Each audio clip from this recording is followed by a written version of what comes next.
Hi, everyone.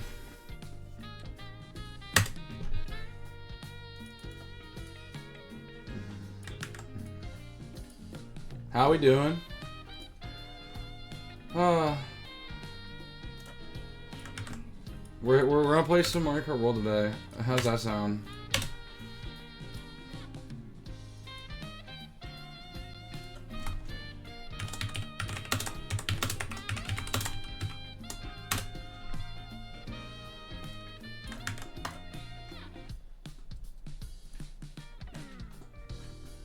Yo, MKW stream, absolutely. You are absolutely right about that, Betrayal.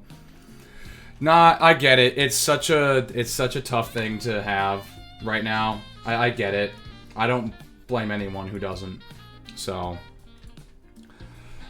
whenever that happens down the line, I'm more than happy to, more than happy to hang out and everything. So we're gonna play no grip. We're not gonna play with the grip today. And that's totally understandable. It's out of the price range for people. Yeah. So we're gonna play with just the Joy-Cons today. So, I'm not gonna blame anyone. I'm not gonna,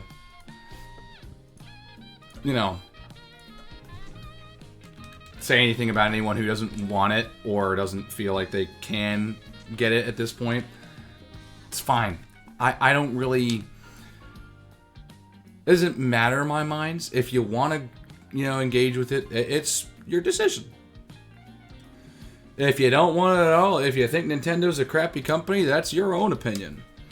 Do I agree with everything Nintendo does business-wise? No. But do I think they sell a good product? Yeah. Is it a little expensive? Yeah. But hobbies in general get really expensive. It's not... good. It's not a good thing, but it's not a blanket thing. Like, it's not trying to be a defender, but at some point, everything is getting more expensive, and that's not a good thing. And so it's just the way that life has gone in the last year plus. So I mean, I don't know.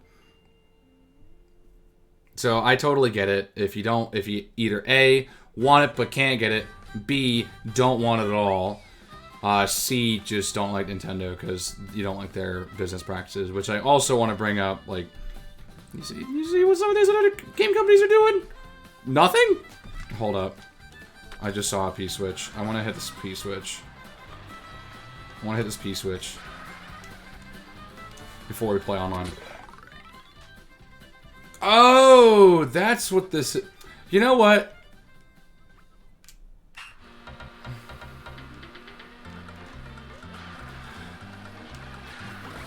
That's actually sick. Dude, I actually think that's actually is like an underrated part about this game. This is like now the third, I think. This is like the third SNES track that just is thrown into the open world like this seamlessly. And I didn't even notice this time around. Hell yeah. Okay.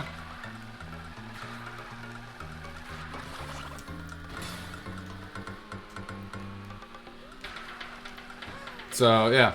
Anyways.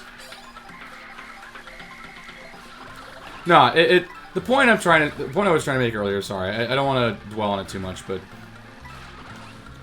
at some point, everything gets expensive, and the thing that I will always say, it's like, look, gaming's getting more and more expensive because it's getting into the mainstream. The mainstream knows about gaming, and so the mainstream gaming companies are going to try and take advantage of the mainstream now. And it hurts, the true populace who really enjoys these truly, but, maybe don't have the greatest, and the wallet's not super deep, let's just put it that way. Whether you're a college student, or just a young adult in life, like, that's just how it is. It doesn't really matter what the reason is. If you don't want it, you don't want it. You think it's too expensive, you think it's too expensive. Like, there's not much that I can really say to dissuade that, because it just is. And I also counter it because I'm a big sports guy. Sports is an incredibly expensive, like, not necessarily, that was insane. That was insane. Sports is an incredibly, like, expensive hobby. Especially depending on what sport you're getting into. Hi, Danny.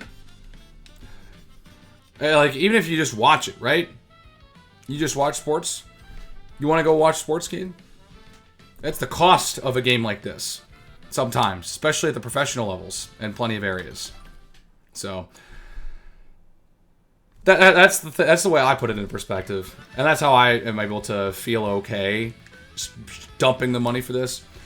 Anyways, 5 minutes gone. We're not talking about that anymore. Anyways, hi guys. You had the funniest interaction today, AD. How you doing? What'd you have?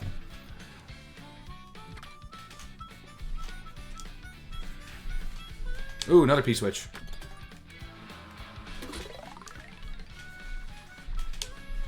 Dash, dash, dash through the thick chocolate.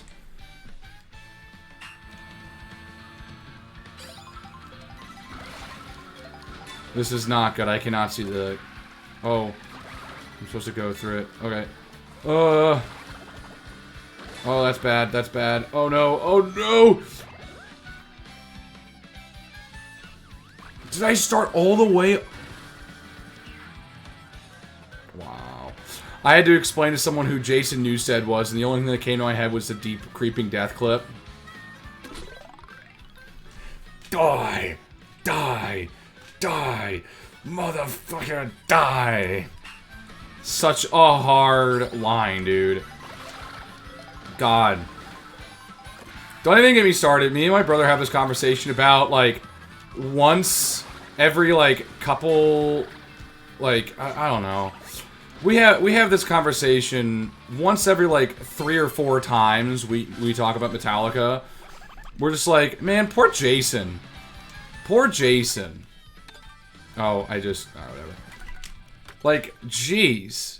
Talk about someone who put their heart and soul into a band, fit in after something tragic happened, and just because the band wasn't in the right mind, the rest of the band that wasn't in the right mindset and had to do a lot of growing themselves, he ended up getting pushing out, and he ended up quitting. Jason was Metallica's business missed opportunity. That's not a bad idea. Like, I think about, like, look, the big thing that I think about sometimes is My Friend in Misery, the second to last song on the Black Album. Love that song. That song, as is awesome. It's one of my favorites off the album. But when you go listen to interviews and Jason's talking about, I originally was planning this song and wrote this bass lick as to be the instrumental song on the album, because that's what they had been doing for the last 3 album cycles on Ride the Lightning, Master Puppets, and Justice for All. They had an instrumental track on all 3 of those albums, and all of them were really good. He was expecting, just because they've done it for 3 album cycles in a row, that they would continue to do it on the Black Album. And all of a sudden they don't. And you listen to his version that he intended and he initially wrote, and it's a very, very melancholic sound to it. It sounds a lot different to what actually makes the album. You know, it's a lot more. It sounds a lot darker and a lot more depressing. So, you know, it's weird. And I'm a little torn on how to feel about that song specifically, because I absolutely love the song as is. But, you know. And then, of course, he cuts his hair first, and then the rest of the band follows suit, and then he has to go through load and reload, and then, you know, he wants to continue to play music when everyone else wants to, you know, take a break for a little bit, and then they're like, well, we all want to take a break, you don't want us to take a break, you have to take a break, or you can't play in the band at all, because we're not going to let you do side projects, which is really lame, right? And James has said that, like, look, that was me being protective over the rest of the band. He's talked about it a couple times and just how he kind of screwed up with that. And it sounds like Jason and the rest of the guys are at least cordial. They can get together and be fine with each other and be friends. And I liked how Metallica's, I don't know exactly if I want to say their social team, but like he did all the unboxing for the Black Album's 30th anniversary a couple years ago. Like he's kind of gotten back into it a little bit, so yeah. Anyways, let's play some Mario Kart instead of me talking about Jason from Metallica for like 3 minutes without doing anything. Let's see. We are going to... Who are we going to race with? I'm only missing 2 characters. I'm missing Cataquack and Fishbone. That's it. Let's see.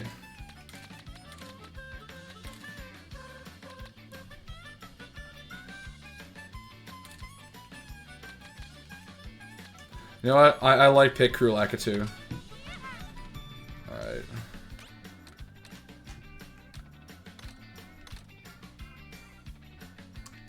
Sure, we'll do this. So, funnily enough, this is actually the first online match I'm doing. This is the first online match that I am going for. Oh, I don't know what I picked. I just picked. Oh, okay.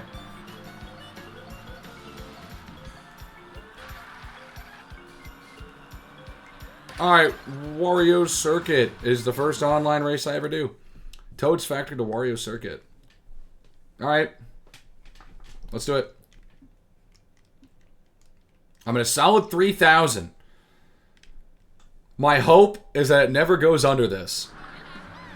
So there's a lot of pressure on this first race. And I don't know meta. I don't know, like, Mario Kart World Online strats, so... Let's give it a shot.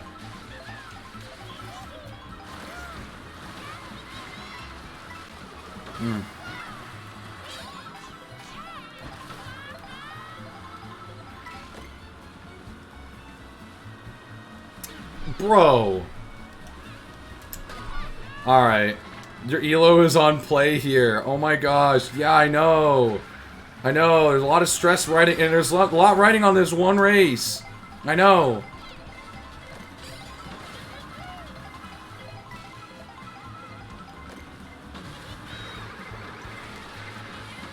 Go, go, go, go, go. Give me the double. Give me the double. Alright, alright, alright. Come on. No! Alright. I don't expect to, like, finish first very much at all. So... And I don't know what the threshold is to, like, lose points. Oh my god, I ran into the chain chomp. Good lord, bro. Alright, we're getting close. Dude, I'm in 15th right now. Woo!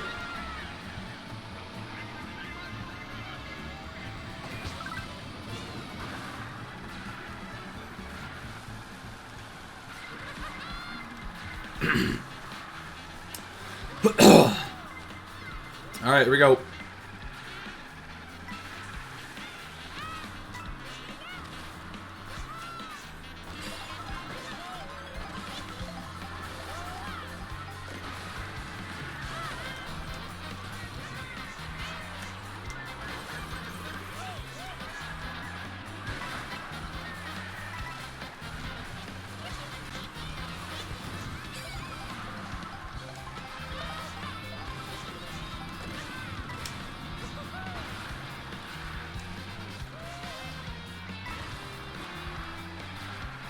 You know what? This is... I will gladly take, like, third.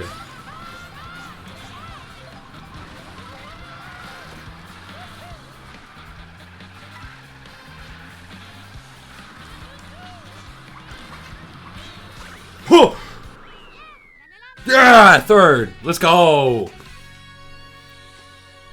That's a great first race. That's a great first race.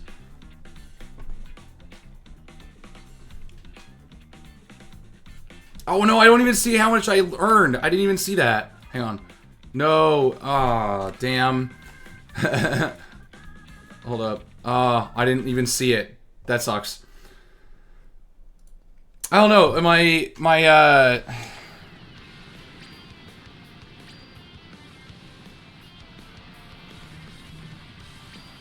Yeah, whatever it is, something has... Something's going on. I don't know, one of my monitor is just like not wanting to display the game full, so I've got my like Streamlabs showing up first. So like I don't even know how many points I earned. But regardless, I mean we're about to find out. I mean I can do some simple math, dude. Oh wait, is that Boo Cinema for 3 laps? Absolutely. Absolutely. Abso-freaking-lutely. It's like my favorite course in the game, dude.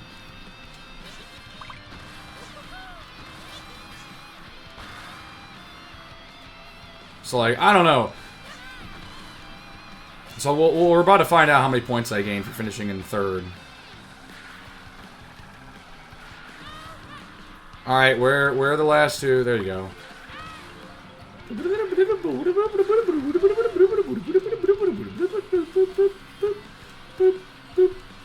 Yo! Mine got picked, and it's Boo Cinema. Let's go! We get Boo Cinema! Bang! Whoa, did I just earn 197 points? There's no way. There's no way that was the case. From 3,000 to 3,197. That seems a bit ridiculous for finishing 3rd in one race. 3-lapper. Bang. Oh. Such a good course, man.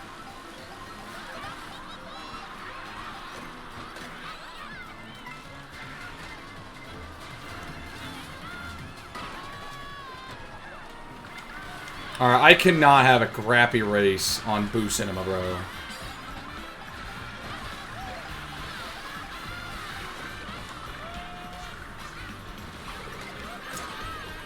Bro! Oh my god, I am getting destroyed here. No!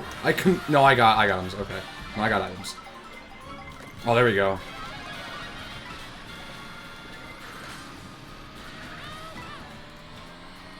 Let's go. We got a golden shroom at 11th right now. Let's go.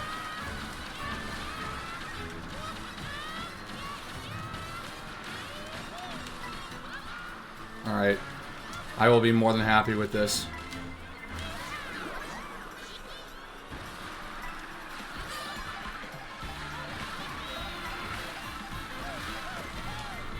Triple reds in 4th. Oh my god, bro. Did I seriously get hit by the coin shell? Dude, look at all the coins over here. Alright, whatever, I'll take the full one. There we go. Come on, man! I've gotten triple reds like 3 times, and I've been able to use like 1 shell each time. Alright, dude, I'm all the way down to the 13th at the end of that. Are you serious? Alright, I need to get some coins. Oh, I got the coin shell. That's actually not bad. Ooh. Oh, come on. How do you get... Bro, I'm in 20th? Oh, no. Alright, I don't got much time to make things happen here. I'm gonna make it happen. Go big, go big. Go big or go home. No! Bro, that is devastating. That sucks. Well, that sucks. This is not good. Just gotta use it. Holy shit, can I get out of, like... How far am I gonna get? 15th?!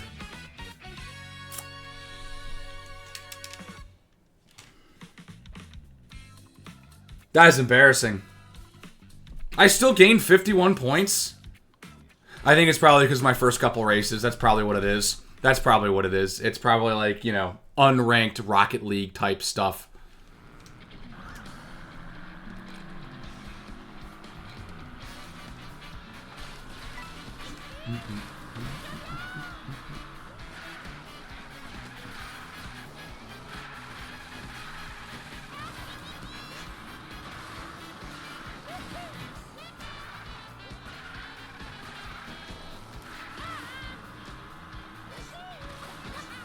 Dad, I'll give it my best shot.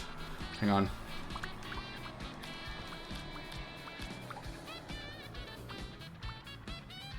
What a shame. Faraway Oasis.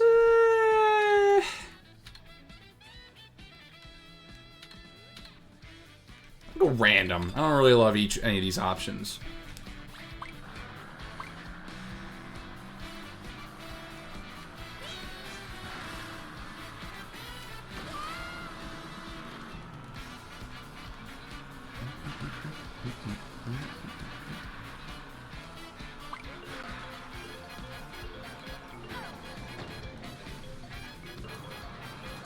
What's up, guys?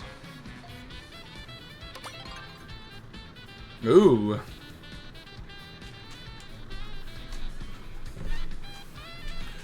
Teach Peach, 150. Ooh. Oh, that's why, because I'm like one of the worst racers here by, you know, my rank here. That's why I'm getting graded on a curve here. Okay, so I'm fully convinced that I did earn like 197 points the first time around for finishing third.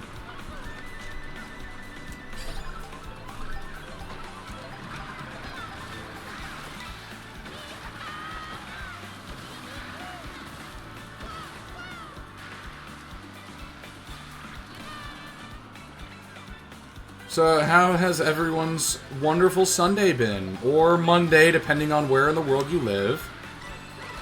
I'm mainly talking about a couple people. Oh, wow, I was in first. I didn't even realize that. And I got hit by 2 items, and now I'm in 15th. Welcome to Mario Kart World, everybody. Ad. Yikes.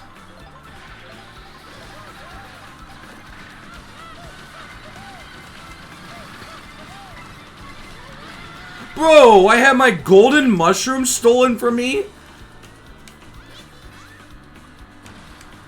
How does someone behind me get a boo and I get a gold mushroom? How does that even happen? Oh, never mind. I got one anyways.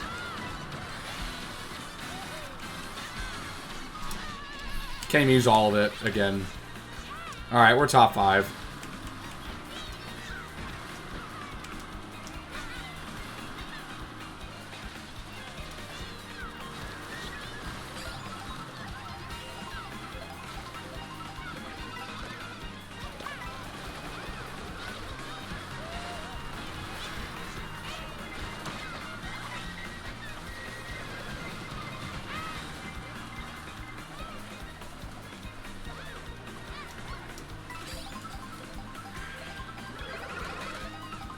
Oh, someone just got absolutely assaulted.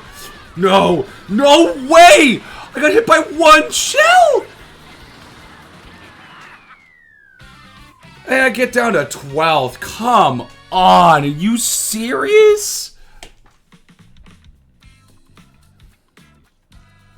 That sucks, bro. That sucks. Don't worry, I still got 65 points.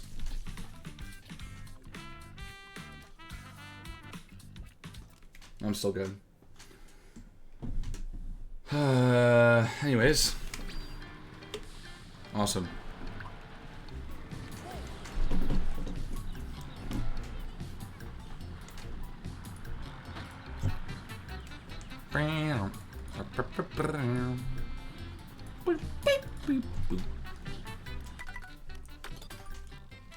We'll go Shy Guy Pit Crew.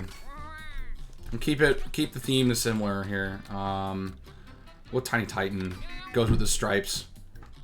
Oh yeah, it matches. Yeah, let's go, Shy Guy.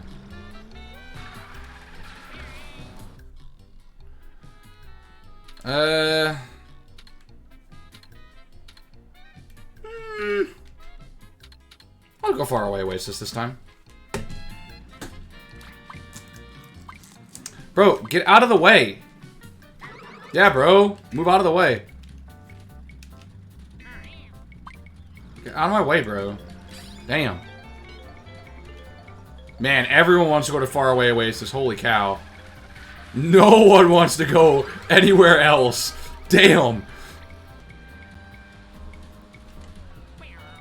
Bam.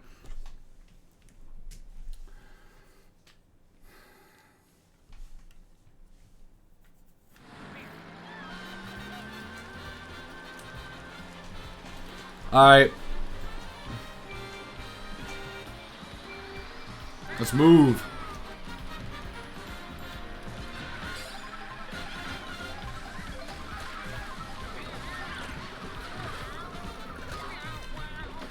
Alright. See to get back up to speed here.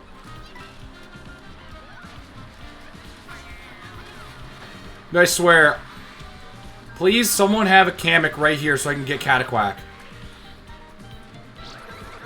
That'd be great. Man. Dude. Yeah, dude. Tell you what, this is chaos. Am I in last? No, I'm not. Maybe I'm not. Maybe I am now. I wasn't counting on how many people there were. Oh my god, I just got sent... Maybe I'm in last now. I don't know. I need to just grab one of these. This is the best I got. We move in? No. Oh, let's go. I got lightning.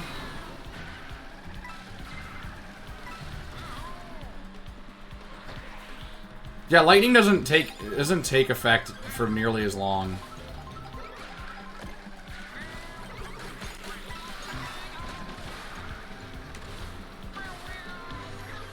Oh. What's up, Spike? Oh my god, bro.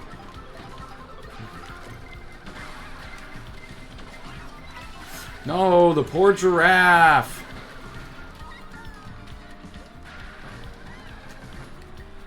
Alright, here we go. Cow!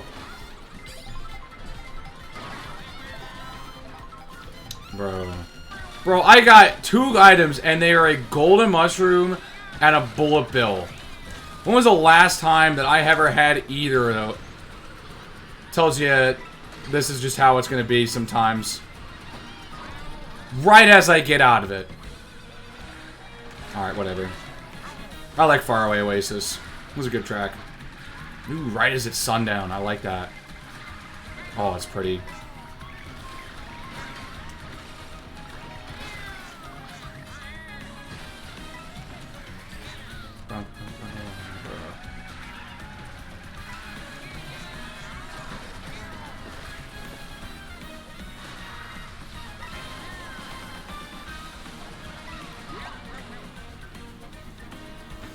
Damn, I'm literally in last right now. I literally was in last for a second. Well, alright, what can I get? I'll take this. And that did not... Oh my god.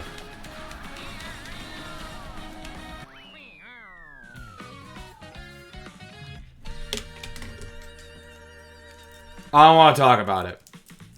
Oh! Yeah, that was bad. That was really bad. Second to last? Jeez. Let's freaking end it, man.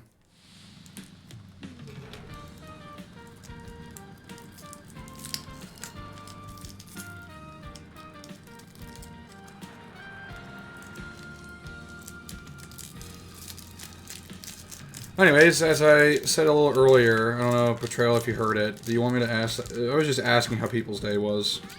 That's all I wanted to ask.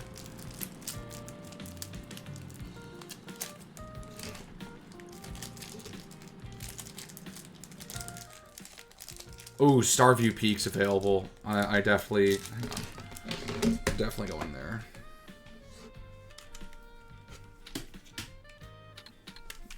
Jesus.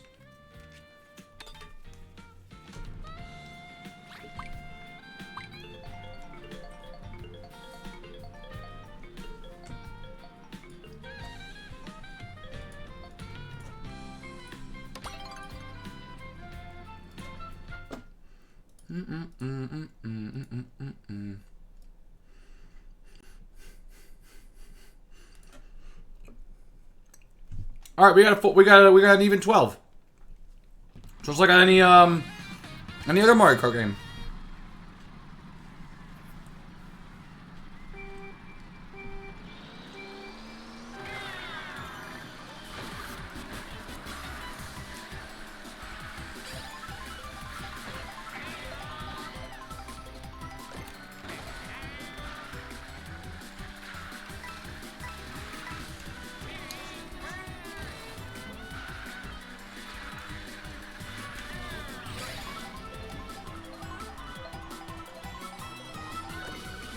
Really? I got a feather, bro?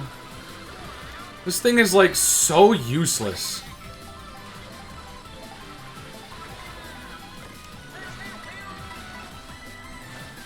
Maybe I just don't know how to use the feather correctly, but it just feels so useless.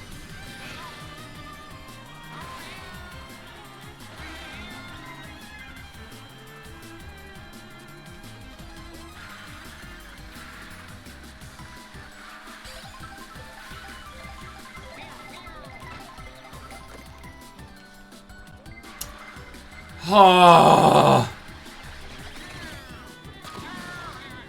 Damn, bro.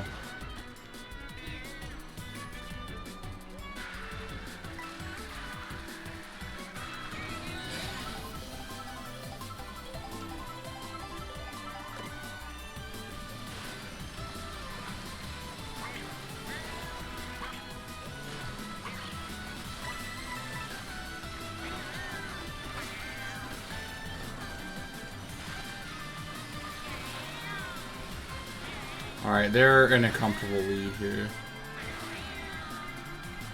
I'm having a much better race. Nah. Well, at least I didn't get hit because he was big. He was big.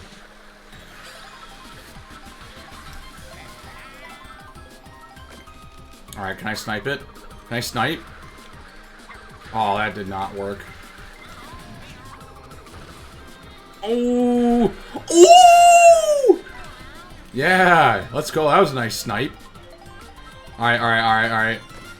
Fucking feather. Come on. Damn, bro. That snipe went for nothing. I ain't about to get. Okay, maybe not. Maybe not. Maybe not. Hang on. There's a red shell going that way. Nah, they got it. I got a second, though. I got a second. I will absolutely take that. Wee-hoo!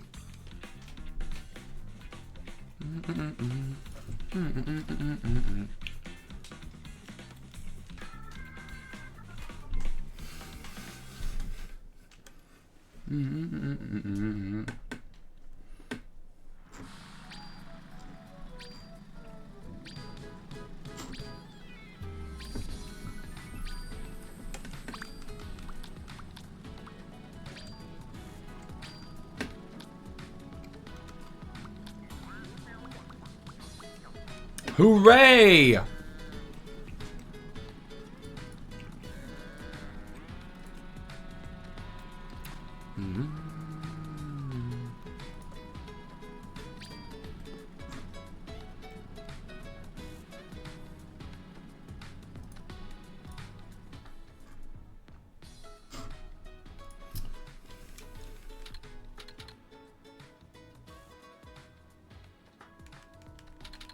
I'm actually okay with either of these. Sure, Mario Circuit.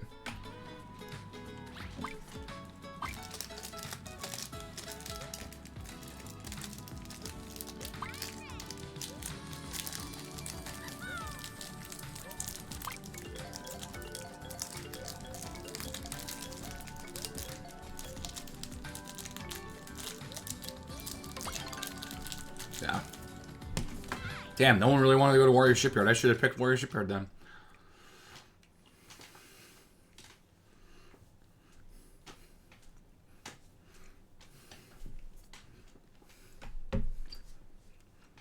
Alright, we gained 478 points.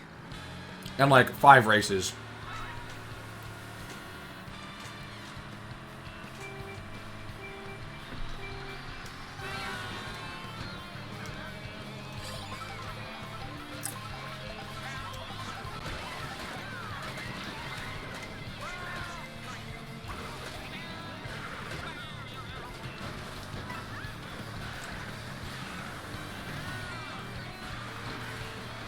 Whoa. The hell? Oh, that's the lap marker. Oh, peculiar. Oh my god, dude.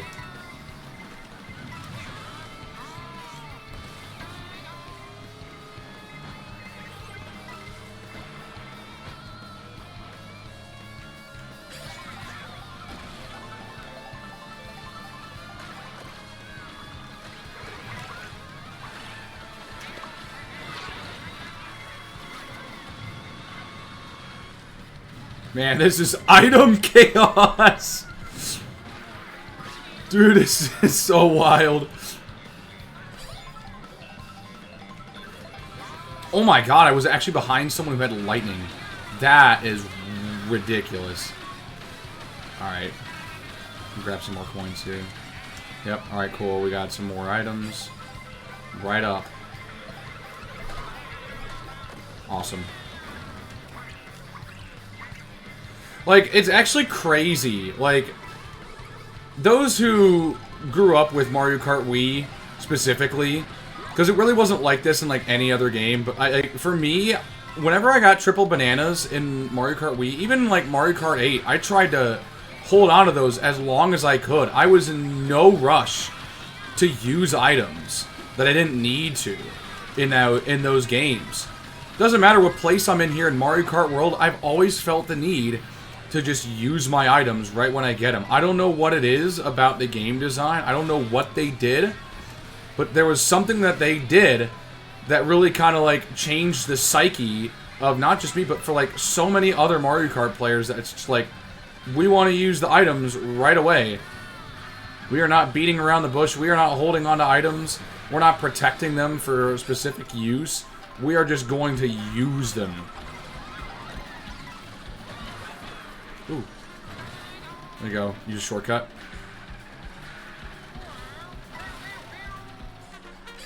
Alright, it's just Mario Circuit 3. Alright, this is short. We got like no time.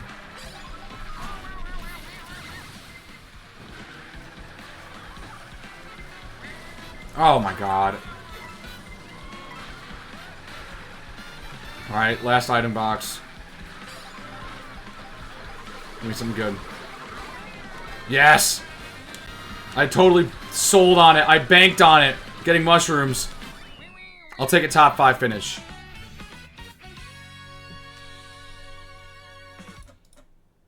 $165! I mean, how many racers were there? Oh, we nearly had the whole thing. Nearly had the whole field.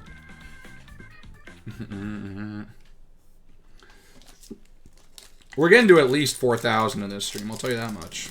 If we keep this pace up, we might hit it in the next 30 minutes.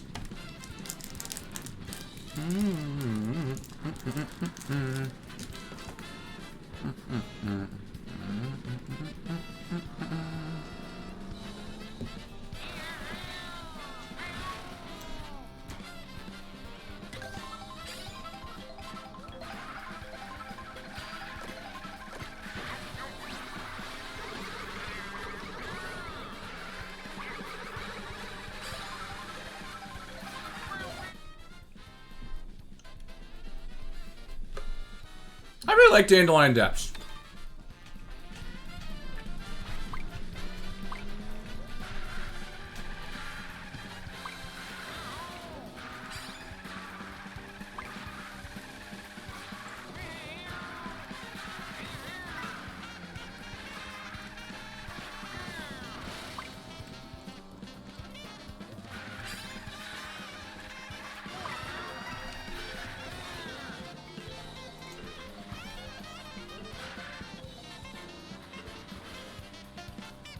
Ooh, Jarbone's burnout. Nice.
Can I say Dry Bones Burnout is actually one of my favorites? This is like sneakily a great course.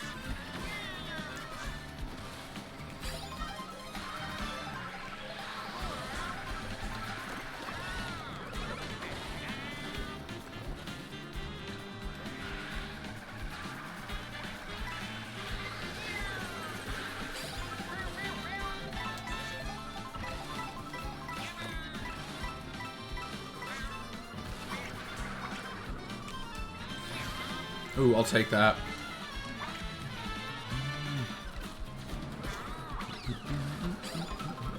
Oh, damn!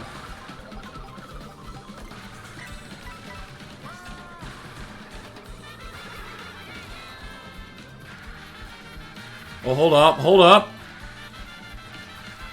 No one screw me over right here. No one screw me over. I'm not using this feather. I've seen too many videos. Done. Bang! First! Let's go!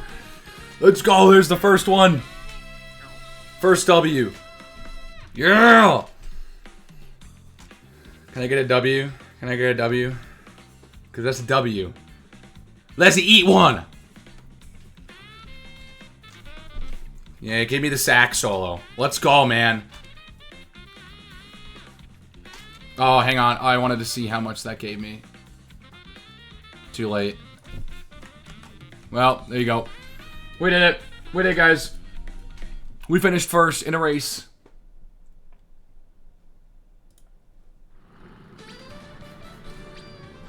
And it was on Dry Bones Burnout.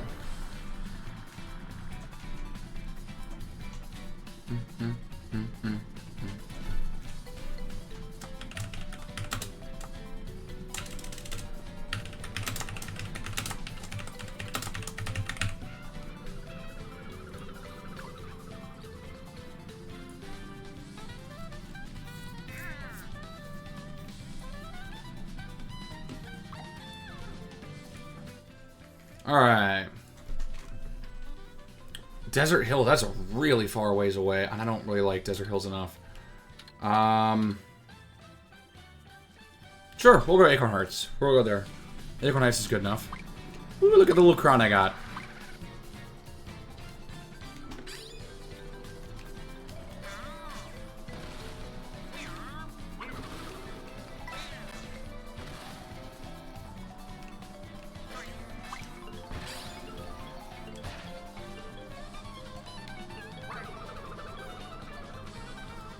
Alright, Moon Meadows, sure, why not? Mirror Mode?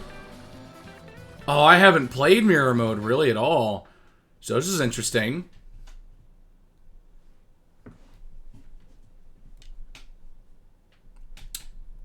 Well, let's give it a shot.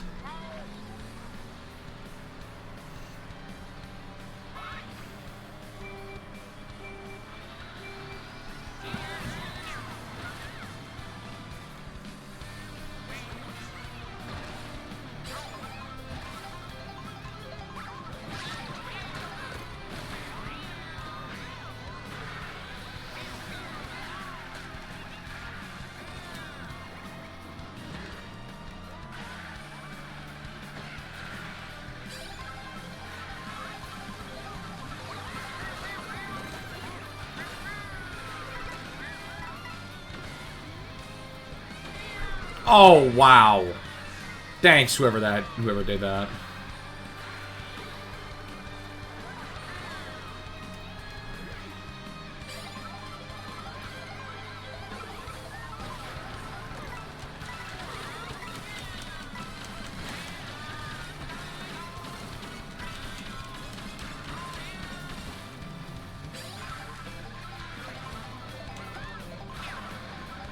Come on, can I get that? No.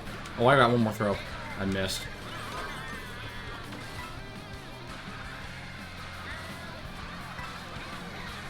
Alright, who we got? Oh! Cow! Got a cow, bro. Straight up. Oh, don't run into the cow. Oh my god, the cows are right there. I was like, don't run into cows, bro.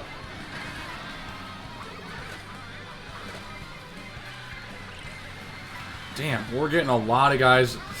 I've noticed it now. Like, there are so many people who run into who become bullet bills or, like, get a mega mushroom. Like, it's everywhere. I have no idea what that was.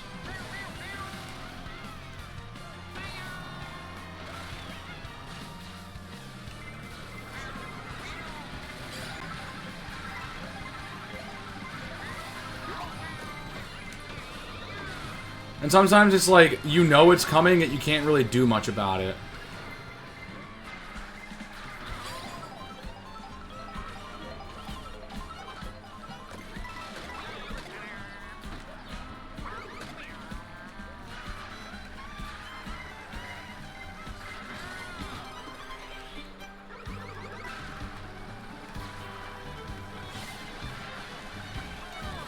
I don't know why so many people like this course. I'm not gonna lie. I don't know why so many people like this course. I feel like it's overrated quite a bit, honestly. It's one of the tracks I just don't care for in Mario Kart Wii. I find so many other courses in that game to be just better. I don't know why. I don't know what's the reason. But it's just how I end up feeling more often than not when playing the stage. Oh my god, did I seriously... And I threw so hard, bro. Holy cow, did I just throw that race.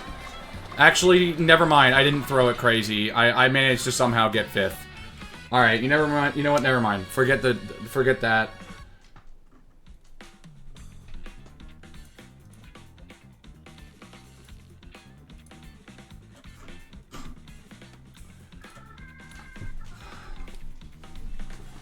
Yeah, we're already almost at 4,000. We are all right there. We are right there. All right, we're swapping again. Food Slinger Yoshi, the best Yoshi old.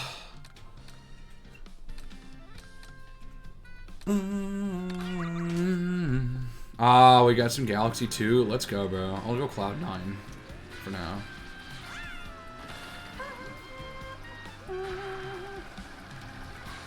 Gosh, now I want to play Mario Galaxy 2 again. God, that game's so good. That game is so good. I'll go Dandelion Depths again. I kind of want to play one at once. Yeah, a lot of people want DK Pass. Alright.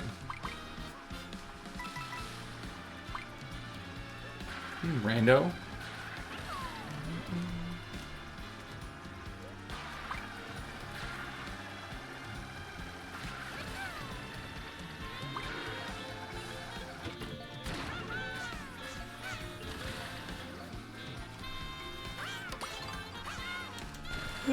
Extended beer mode. Okay.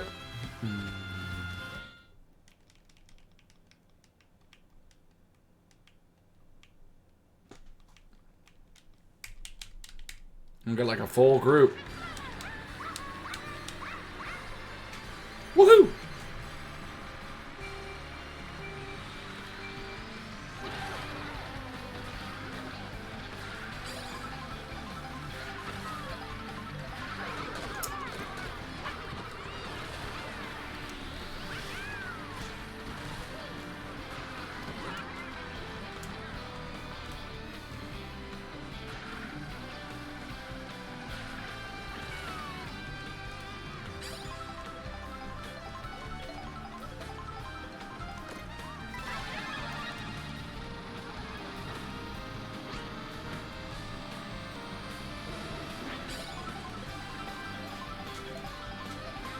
By the way, if there's anyone in chat who has this game and want to play, more than welcome to.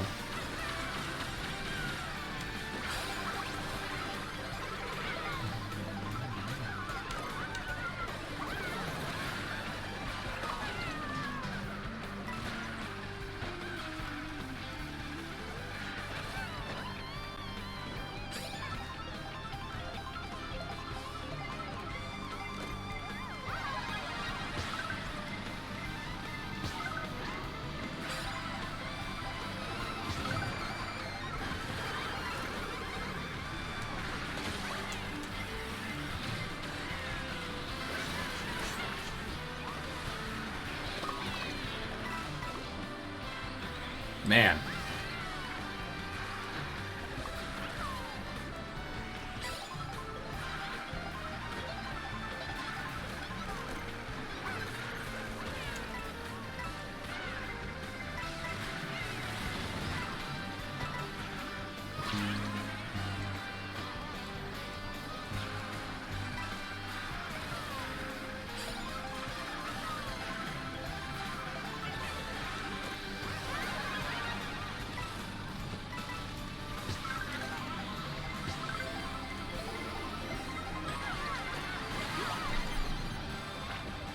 Wow.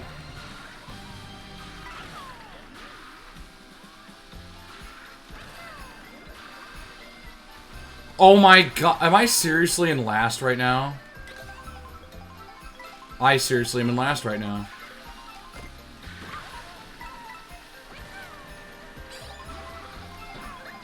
Alright, where's the big item? I'll take a golden shroom.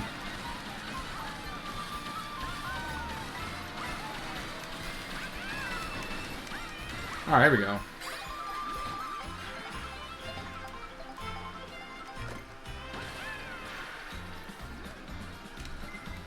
This is an underrated course in Mario Kart DS, in my opinion.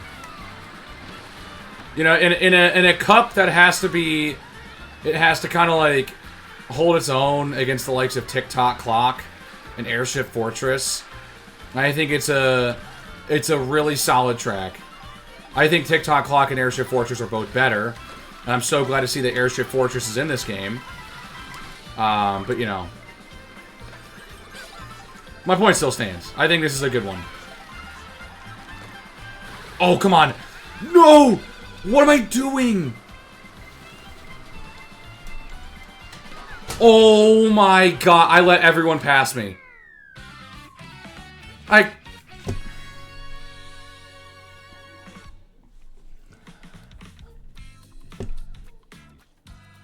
Yeah, okay. Sure. Well, we got to 4,000. Yippee!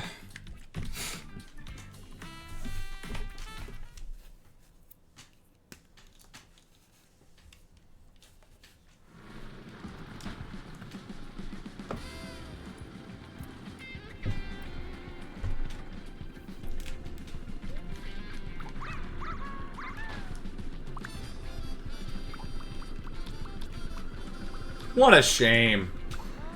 That's really how I feel. What a shame.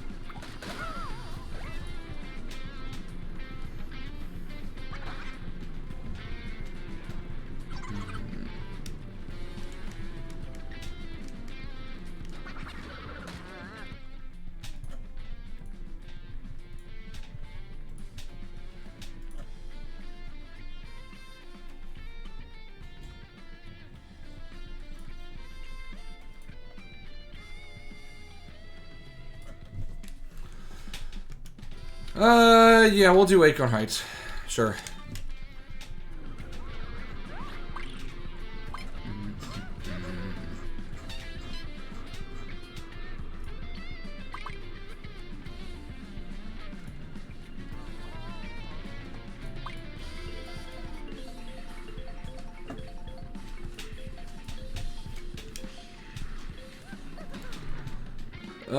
Sweet!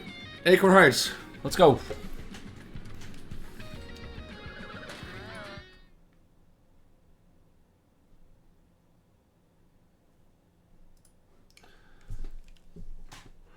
Yeah, I don't know. I want to play this today. I don't know. I haven't gotten a chance to play either Mario Kart in a little bit. So, you know, I was kind of like, yeah, why not stream it today? I'm not dying to play some more Metroid, though I probably should, you know, be good at doing that, right? I want to make sure that I, you know, get through that game in a, not necessarily like a timely fashion, but like, you know, I don't want to take a year to finish it. You know, I want to be able to, you know, finish it in a couple months. I think it just, again, comes down to me streaming more regularly so I can have time to, you know, play the 3 games that I'm doing right now, which is Twilight Princess, Prime 3, and Prime 4. And I initially wanted to be done with Prime 3 before I started playing Prime 4. But obviously that didn't happen. Oh my gosh.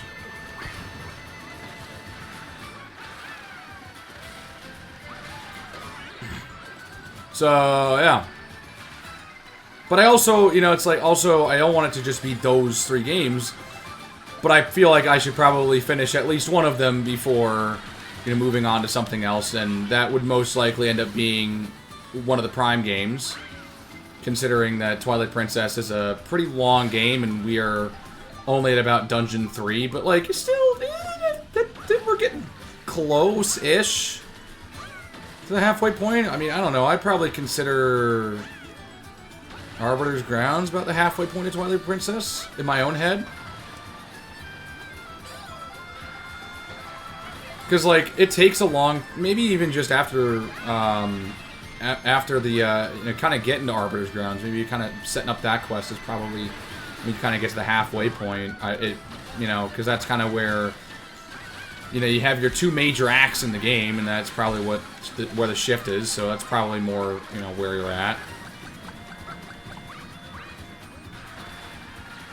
Anyway, and then, you know, obviously, the first 3 Prime games are split into thirds, right? Prime 1, 2, and 3 all have 3 major areas that you explore. Well, I lied. Well, Prime 3 has 3 planets. Prime 2 has 3 major areas in a hub area. Prime 1 doesn't really have, like, 3 main areas in the hub area. It's more... It just... Actually, no. It probably has more, like, 4 main areas and a bridge area, which is the caverns, but... They have 5 regions. That's better. Oh.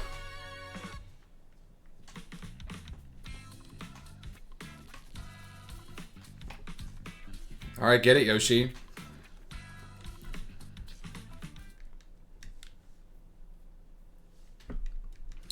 Yeah, alright, yeah, I got a bone to pick with certain people. Yeah, Yoshi vibing. You know what? I got a bone to pick with some people. Where did all the Yoshi hate come from? I mean, I gotta be real with you guys. Where did the Yoshi hate come from, bro? Like, when did Yoshi become a character that, like, people didn't like? That's what I'm saying! Actually, you know what? We'll stick with normal. Exactly! What did Yoshi ever do to you? Yeah, bro, you're a Yoshi, man. Of course you are, you basic loser. I'm like, bro, sorry that I, you know, like the best character in the Mario franchise, and I share that opinion with a lot of other people. You know?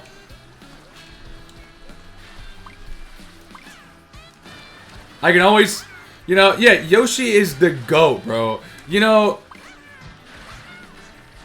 sometimes you have your favorite character, and it's a bit obscure. Sometimes you have a favorite character and it's a pretty basic take, quote, a main character. But sometimes Yoshi becomes your favorite because you play as him all the time because he's in literally everything at this point. Alright? You know what? No, sometimes that's not a bad thing. And I can always count on my boy Yoshi being involved in whatever Mario game I'm playing. Unless it's a mainline game, which that's usually up for debate then at this point. And you're totally fine playing with Mario, bro. Like, any party game, party, kart, sports, any other, like, side Mario game, I'm picking Yoshi more often than not. I think Mario Kart World here has a good, expansive list of characters that I feel really comfortable. And I feel really, like, good and very, like... I want to play as other characters, you know, it's not like, I really only want to play, you know, but there are so many other characters in a lot of these games that I'm all, and in this game specifically, where I'm like, dude, I just want to play as other characters. I saw a lot of people, like, and even as the game was coming out, people were like, bro, who the hell wants to play as Cow? Who wants to play as a cow? Who wants to play as a Goomba? Who wants to play as a freaking penguin? I want to play as a dolphin. I want to play as a Cataquack. You're going to be like, once I unlock Cataquack, you're about to see me playing Cataquack, bro. I like Hammer Bro. You know, if there was an enemy that I like to play as, I like to play as Hammer Bro. But Hammer Bro's not in everything, bro. I'm usually okay with taking a Koopa Troopa. But, like, I like me a Hammer Bro. Hammer Bro's my guy. Or Fire Bro. Or Boomerang Bro. Doesn't really matter. And I just went to the poison. That's great. Doesn't really matter. I'm all a fan of those guys. So yeah. Oh, and another character. Yeah, I like to play as Swoop, bro. You better be seeing me playing as that bat. You know, as a matter of fact, I'm switching. I'm switching after this race. I gotta go back to Swoop, bro. I like me some King Boo. I like my other Mario characters, but Yoshi's my day one. Yoshi will forever be my day one. You will never be able to diss my boy Yoshi and get away with it scot-free, bro. That's just not how this works. Yoshi haters are not allowed here. I will 100% discriminate against Yoshi haters, bro. Alright, get out of my way, Pomni, bro.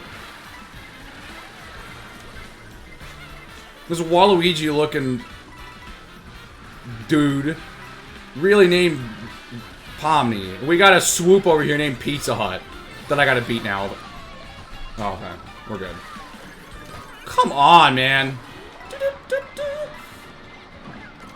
If there's a Mario character that I think is overrated, that be DK. That be DK. I'm not gonna lie. Donkey Kong, kinda overrated. Kinda overrated. I low-key got beef with DK.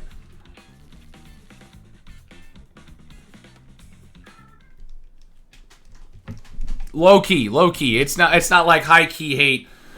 You know, I ain't publicly, you know, denouncing DK on the regular, you know.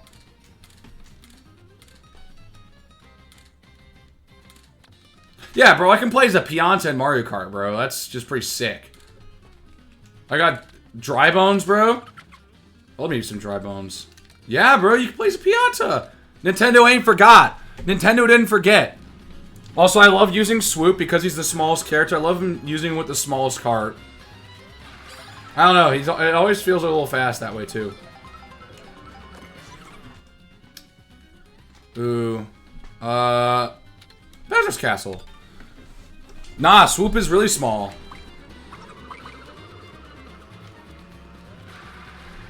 Bro, I can play as a Cheep in this game, bro. I can play as Fishbone. They literally threw in a dead fish in this game. Yeah, literally. They literally threw in a dead fish. The dead fish. I don't have Fishbone unlocked. I would assume I need Kamek to show up, probably on Bowser's Castle or Dry Bones Burnout for that to happen.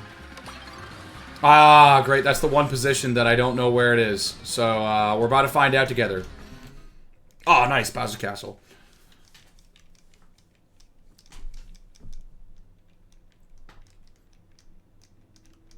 I love my Sunshine reps, bro. I love my Cataquacks. Bowser Jr. has always got a soft spot for me. He debuted in Sunshine. When Nintendo actually gave Petey Piranha attention, I loved Petey Piranha, bro. That guy's the GOAT in Super Mario Sluggers. If you know, you know. Bro was even in Mario Kart Double Dash as well. Like, and now he's just being replaced by a normal Piranha Plant. Like, miss me with that. And also, you know, maybe it is a bit of a retread. Maybe it is like, you know, a bit of a skin change. But I like me some Dry Bowser too.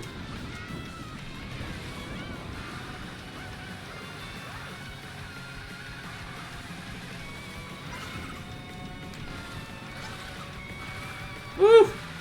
Go, go.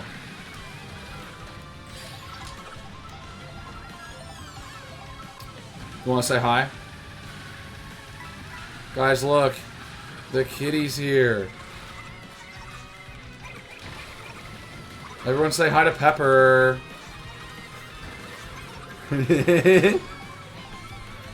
Oh, great. Place her right in front of me. Alright, she's not interested.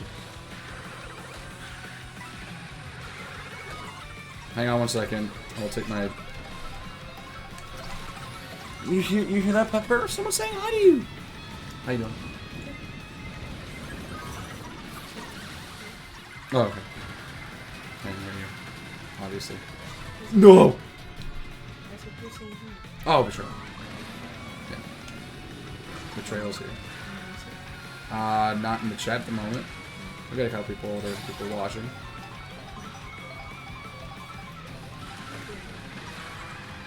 Oh, she's gonna call me.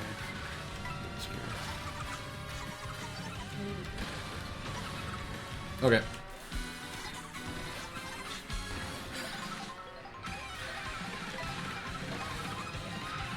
And there she goes. Oh my goodness.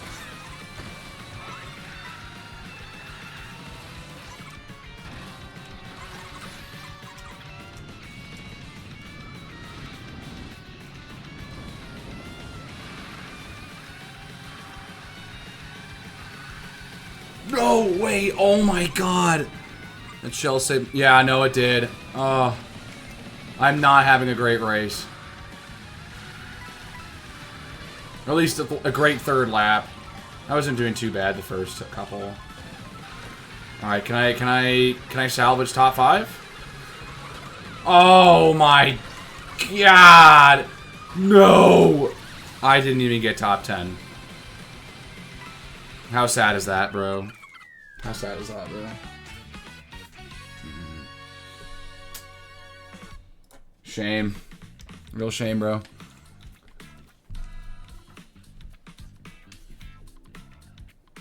Bro, we're still going up. We're playing against pretty good people, so it's like we're still, you know... I don't know, our rank's still going up.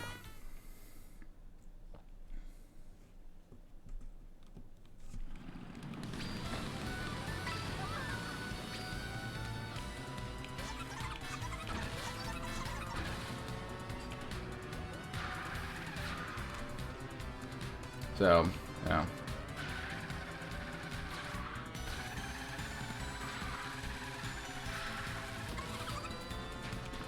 I will say, I am very interested to see what this development team does for a DLC. Airship Fortress, absolutely. I'm very interested, because I think that it's going to happen. But in a game that you like already have an established entire map and everything, right? I am curious to see what they want to do when it comes to a brand new, or like just DLC in general, right? I want to see if they create like a smaller island for like 16 more retro tracks that they select or whatever to remake. I don't know. Because clearly with the Booster Course Pass for Mario Kart 8 Deluxe, that was more so an excuse to throw all the tour tracks and throw a lot of the stuff that you did for Tour onto Mario Kart 8 so that it wouldn't all just disappear once Mario Kart Tour fell out of style, which it did. So, like, either they're adding a lot more tracks or they're just going to kind of add some more things to do in the game. I don't know. I'd be interested, because clearly, also with Mario Kart 8 in general, they had DLC for that game as well, so it wasn't just the main 32 courses. So, I mean, I'm interested to see what they decide to do. And they've also made it very clear they're not, you know, trying to only exclusively do retro tracks just once and then try and go through an entire cycle of things before keep going. So it's like, okay, if they go to retro tracks for like, I don't know, like 16 retro tracks on like a smaller island. Ow. You know, what would they pick? How many do they bring back that they've already done before? And how many ones do they go back and try again? The Game Boy Advance Mario Kart Super Circuit has no tracks in this game. Mario Kart Super Circuit has no retro tracks in Mario Kart World.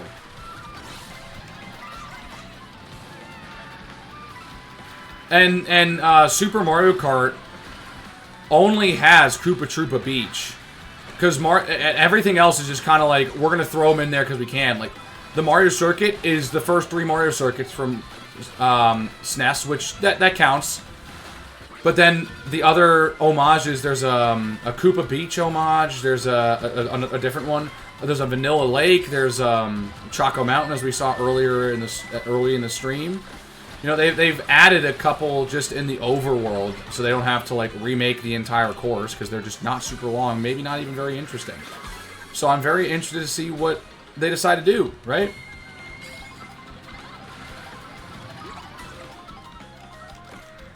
You know, how many? Because they brought back a couple. They brought back a couple Double Dash tracks. Like, how many Mario Kart 8 tracks are coming back? Because I don't think really many came back. I'd love to see them involve, like, Dolphin Shoals. Maybe Sunshine Airport as, like, you know, like, we're adding a new island that we just got discovered. There's the airport. They built the airport. It's Sunshine Airport. Woohoo! That'd be kind of cool. Because Dolphin Shoals is also awesome. Love... That Mario Kart 8 Star Cup is just elite. Let's just be honest with ourselves. Sunshine Airport, Dolphin Shoals, Electrodrome, and Mount Wario, bro. Could you name a better car top to bottom? You're gonna be hard pressed to find one. Electrodrome, my goat, dude. Electrodrome is so good. A lot of people like gas up Mount Wario a lot from the Star Cup in Mario Kart 8. I think it's probably the weakest course in that cup. And that's more so because I just love the other 3 courses in that cup.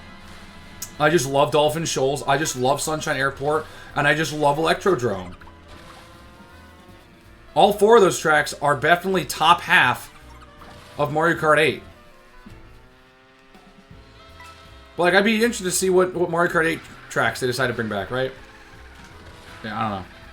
I'm kind of biased, though, because it's my favorite track to do time trials on. I mean, that's fair. Actually, we'll do one more race with Swoop, and then we'll swap it up here. Go Peach Stadium, why not? Oh, look at that LM. Jazzy LM, bro.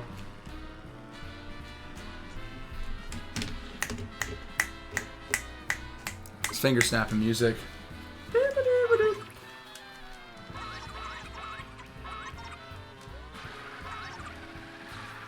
Bro, whoever's got to pick, bro. It's not that hard. Pick. I'm already going to Peach Stadium. I'm going to be ahead of the curve, guys. I'm going to be so far ahead when the race starts. Damn, they didn't... Dude, like, one person picked Choco Mountain. We got to go to Choco Mountain? Just how this shit works sometimes, bro.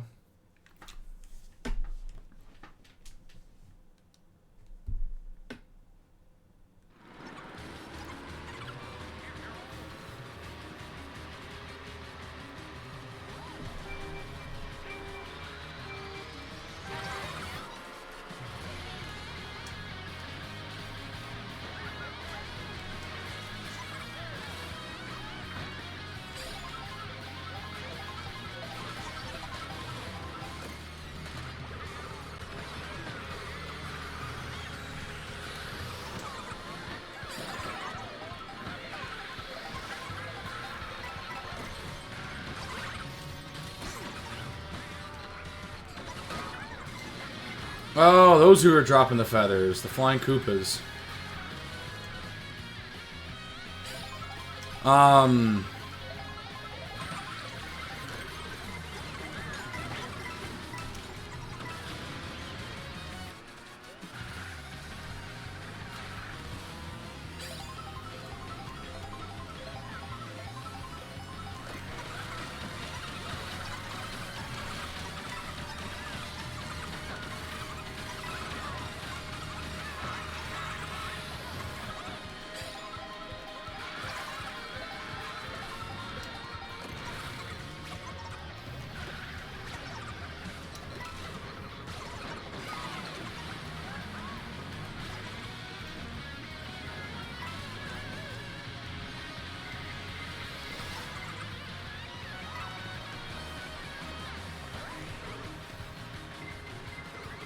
There we go.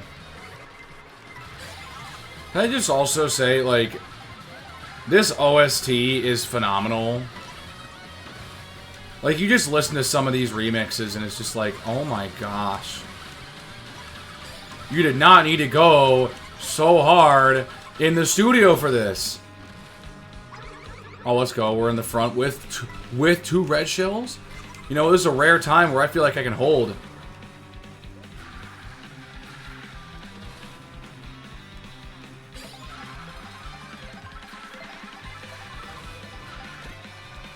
They really do be cooking. Seriously, they really do be cooking sometimes. Of course they get stolen. Of course they get stolen. Yup, that would have been great to defend with.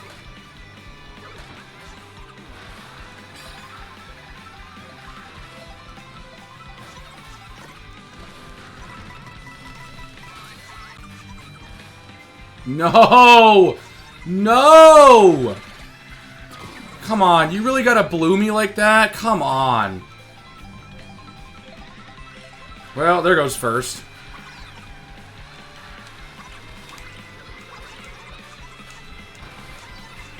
Can I at least get top 5? Oh, thank God.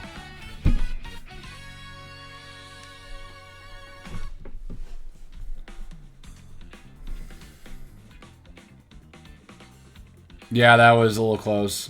Hey, we're still shooting up real quick, dude. One session and we went up like 1,500 points.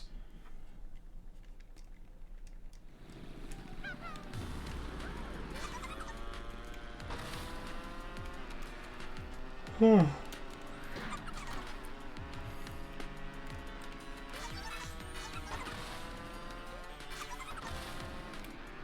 yeah, we're gonna switch. We're going Dolphin, bro. We're going Dolphin. We're going Dolphinception. Dolphin on the Dolphin Dasher. If you aren't hitting this combo, at least... Dude.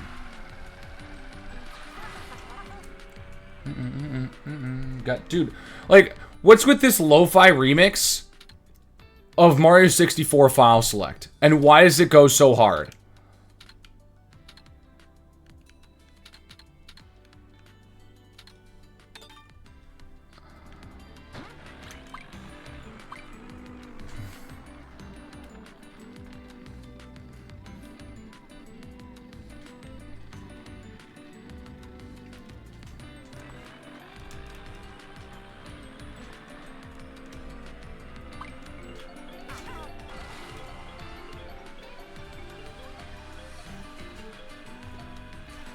I know!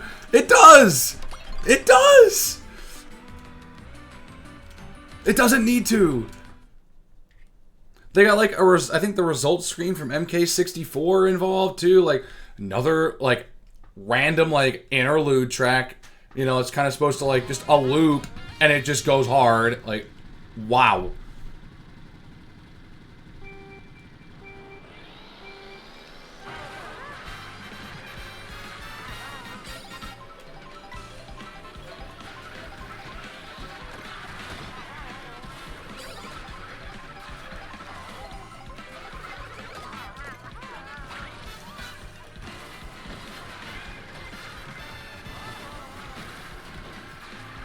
Like, bro, you know how cool this is? I'm playing as a dolphin. I love dolphins. Who doesn't love dolphins? When I'm playing as a dolphin in freaking Mario Kart. Bro, this is epic. Dolphin riding a dolphin, bro. Dolphinception.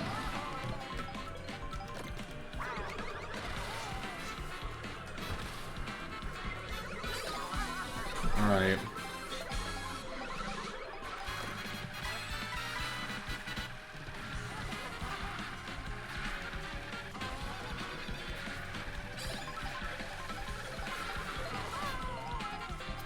You know what? This is dawning on me. This is the first Mario Kart game where there isn't a Mario circuit.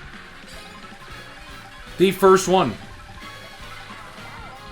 Ooh. Come on. Oh. Come on. Come on. Oh.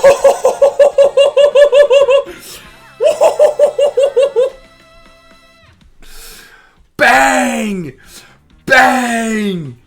That's what I'm talking about! That's what I'm talking about, baby! Hell yeah.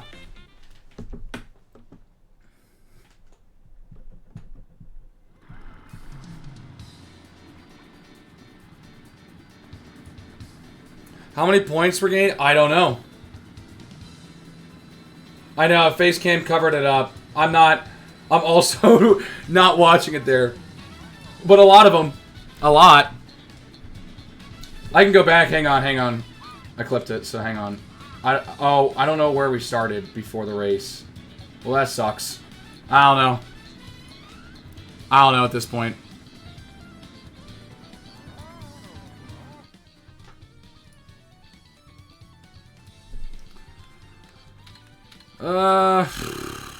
I'll go random this time. But yeah, no, before I so rudely interrupted myself by pulling out one of the, pulling one out of my ass. This is the only Mario Kart game now that doesn't have a Mario circuit. There's a Mario Bros circuit, but there isn't a Mario circuit. Because the quote-unquote Mario circuit, because this is Mario Stadium, is just SNES Mario Circuit. 1 through 3. What's up, Kevin? How you doing? A Rob. I am A Rob. That is correct. I mean, think about it.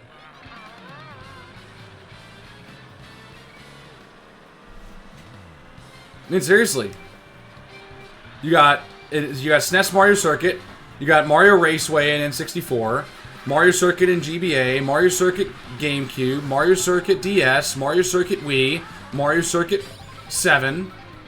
And then Mario Kart 8. But there was no Mario Circuit or anything adjacent. Here, this one. Mario Bros. Circuit. But that's the idea of it's both Mario and Luigi's circuit, not just Mario's, right? Or maybe that's what... Or maybe they are...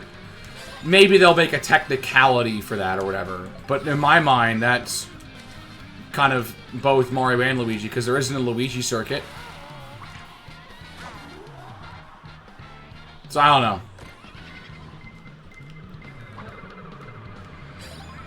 Not the Rob, a Rob. You're right. That's me.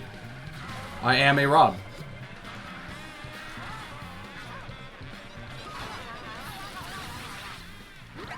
Whoa.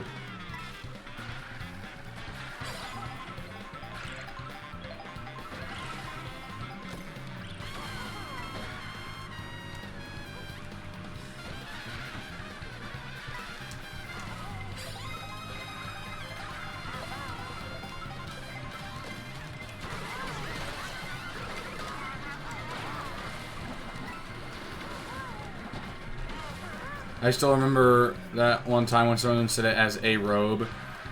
Bro, I got that once or twice. Yeah. A robe. I've had a couple of times it's happened where it's like Arab. Like the nationality. So, yeah. Yeah, I don't know where that came from either, but you know, it's been mispronounced a couple times.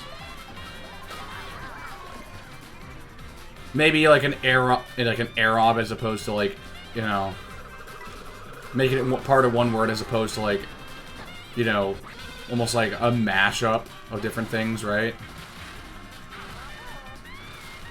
But you know, it's whatever. My actual name has been butchered way worse for some weird ass reason. That really shouldn't be the case, by the way. Oh my god, this race class... This is a small race. I was like at last, bro. What? Yeah, get out. Get out!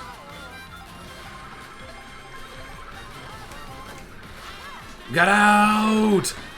Get out!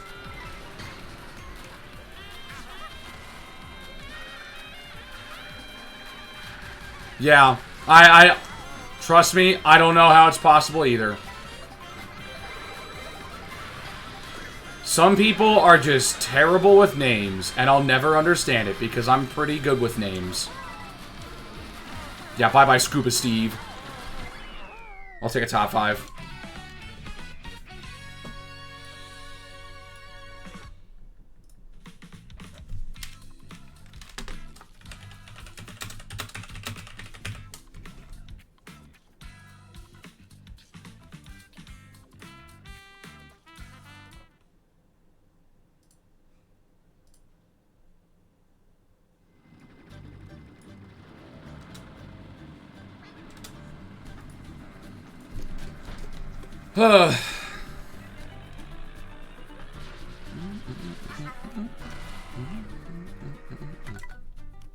Damn, there's only like 8 people here.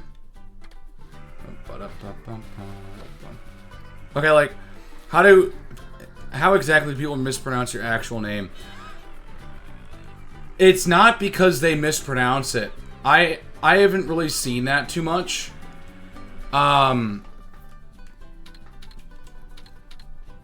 Do we go to Rainbow Road and, you know, with a smaller party, then just exit the lobby, maybe do a little bit of solo stuff, and then move on. Oh, hydration. I gotta do that before we start the race. Let's go. We go Rainbow Road, and then we we're not calling it a stream, but you know, we get out of this lobby. There's only 8 of us.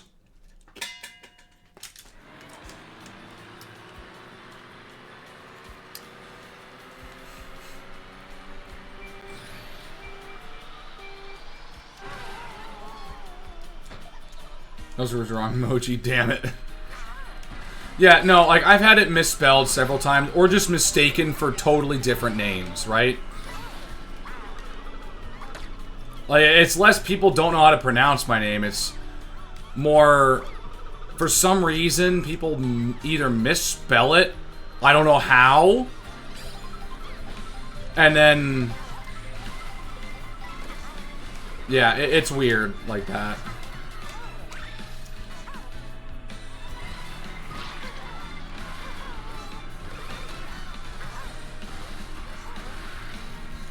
Yeah, I don't know.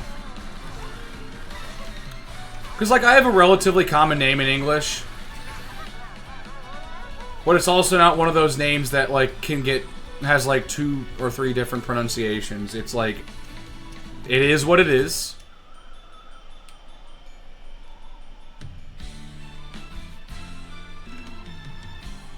Alright.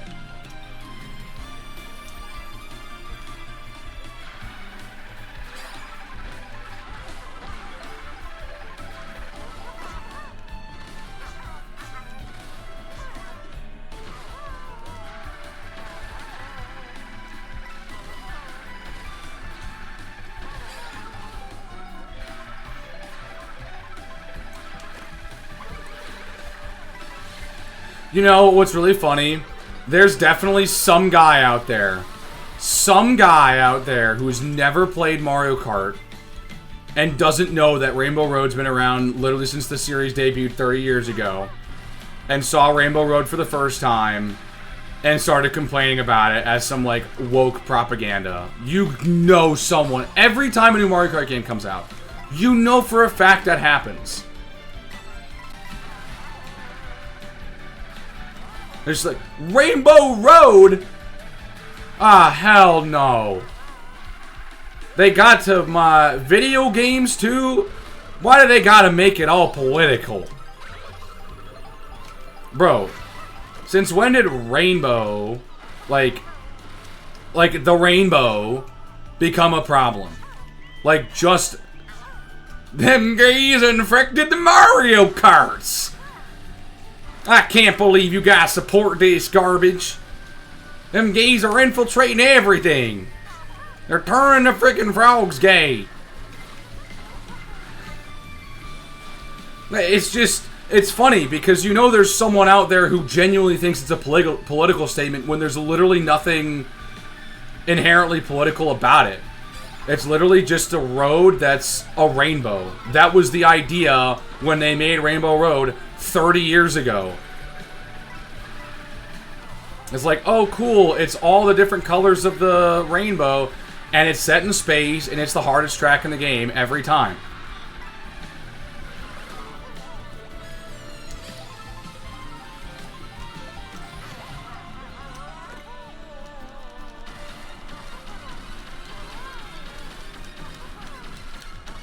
Also, can I say this part was super cool? I do like the idea of the space station that they did with Mario Kart 8. I think that it's not a bad idea. I just didn't think Mario Kart 8's Rainbow Road was that good. I just thought it was kind of lackluster. It was just kind of there. Meanwhile, this Rainbow Road is absolute peak, bro. It's given the 3DS, it's given Mario Kart 7's Rainbow Road a run for its money, I'll tell you that much.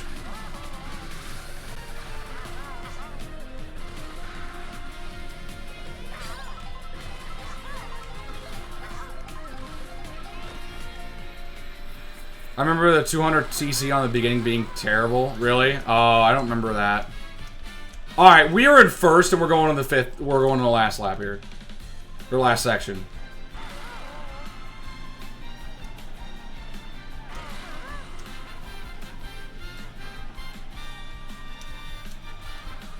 Yeah, I know. I remember playing it a couple times in 200cc and I was just like, this sucks.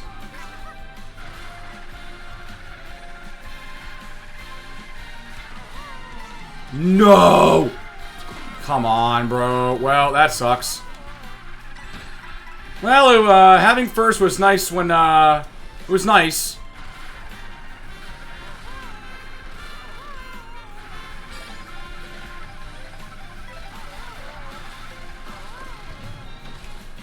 I remember when I did a full game speedruns of Mario Kart 8 Deluxe, that track was kind of bad for it. Yeah, that tracks. Oh my god, please don't fall off. Dude, I had to freaking brake, bro.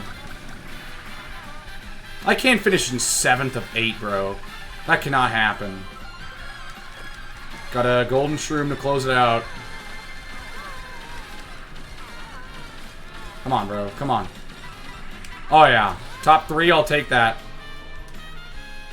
Bang! Woohoo! I'll take 3rd.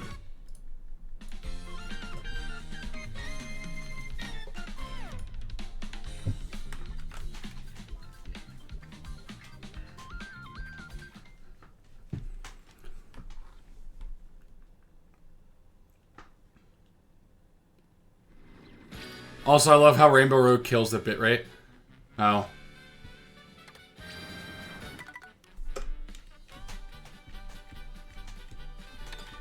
Yeah, I'm gonna quit. We're gonna do a little bit of other stuff. But hey, look at that. We went from just straight 3,000, we gained 1,500 in an hour and a half. Now, like, I don't feel like doing Knockout Tour online just yet. I still got to just nail the Knockout Tours normally. What do I got next? What do I got next? Is it this one? No. It's the Moon Rally. Let's see.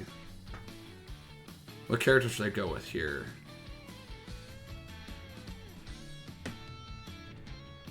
We end at Faraway Oasis. Faraway Oasis, my bad.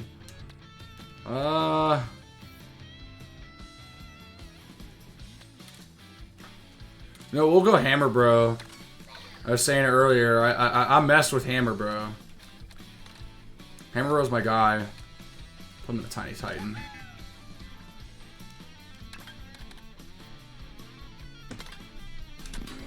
Alright. To get 3 stars on these, you gotta finish first at every stop.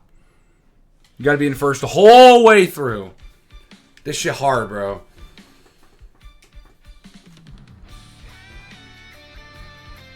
Ugh.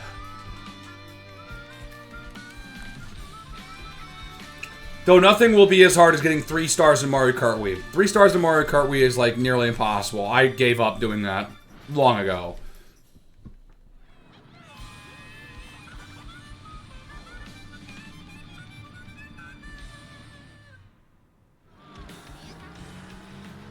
I remember when my buddy Jack found out that wasn't how it worked in Mario Kart Wii. And he was like, what? He's like so excited. He finished and I'm like, oh, that's cute. You think you actually have the 3 stars. You don't know until the results screen's finished and it shows in the, what, the top right or top left, what you got. Half the time you're going to be sitting there like, you serious? 2 stars again? Like, yeah, you're like, 2 stars again? Come on, man. What, did I go out of bounds for 2 seconds too long this time?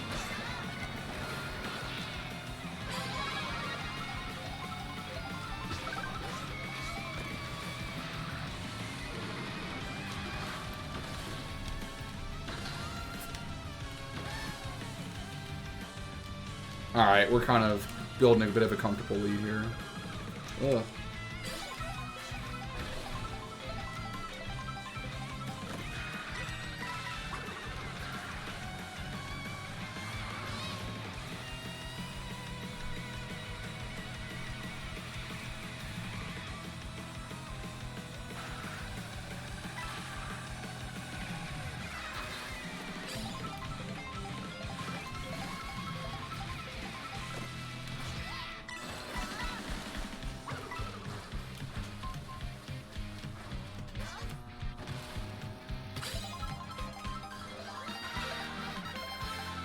So yeah, top 20 get in.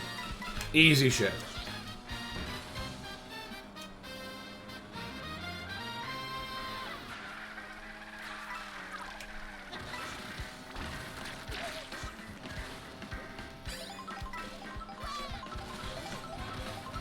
I love how we basically go through almost the entirety of Toad's Factory. I love that.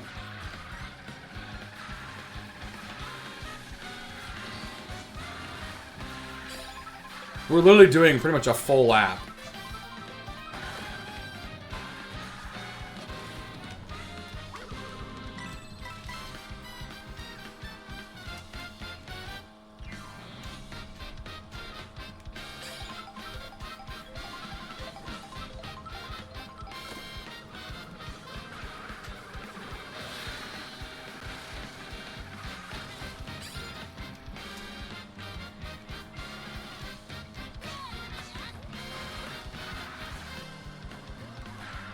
Oh my gosh. Bye-bye! Wow. Oh, come on! I used it for a red. Well, I mean, I got lightning instead, so it's kind of a good thing. I was like, whatever. And then right after this, I used the super horn, the blue shell starts coming out. Like, bro, come on. Alright. Or I think we're comfortably ahead right now, so... But obviously, that can change in a blink of an eye, so... Just gotta get across the finish line first.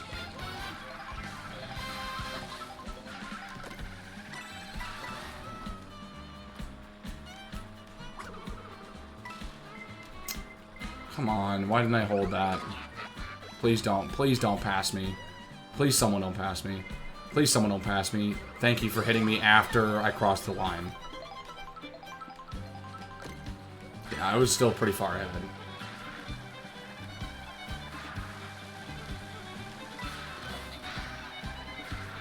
Dude, another red? Damn, how far ahead was I? Jeez. Yeah, give me that crown back. Give me that.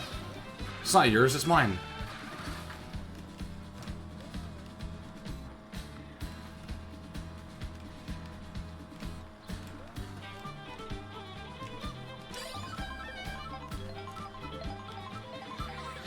Ooh. What's up, cow? Alright, let's just not run into the cows this time. I didn't run into the cows this time. Cow. I think the funniest part is that Nintendo didn't even try to, like, come up with, like, a unique name for the cows. Like an in-universe type of name, like Moo Moo. Because it's named Moo Moo Meadows and then Moo Moo Farm in Mario Kart 64. They just like, nah, cow. I just get hit by Baby Daisy.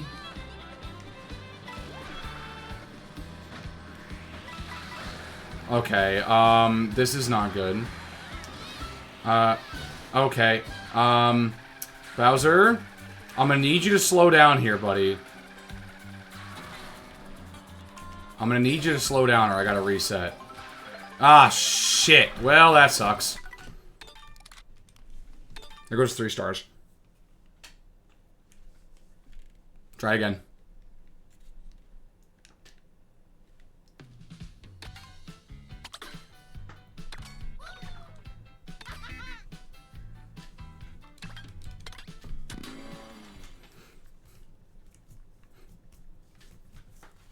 Well, and it's not the only one, because you got the cow. They just weren't, like, they just were like, snowman.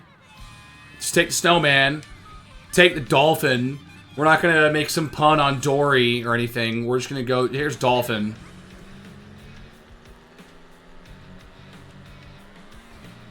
I don't care. I love playing as dolphin.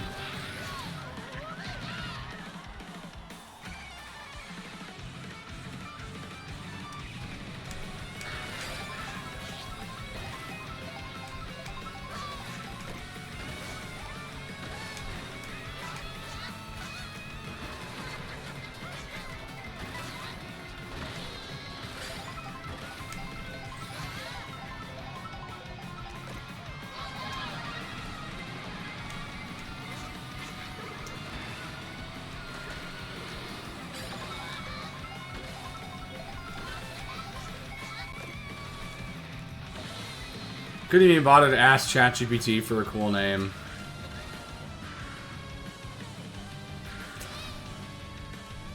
Wouldn't even be hard.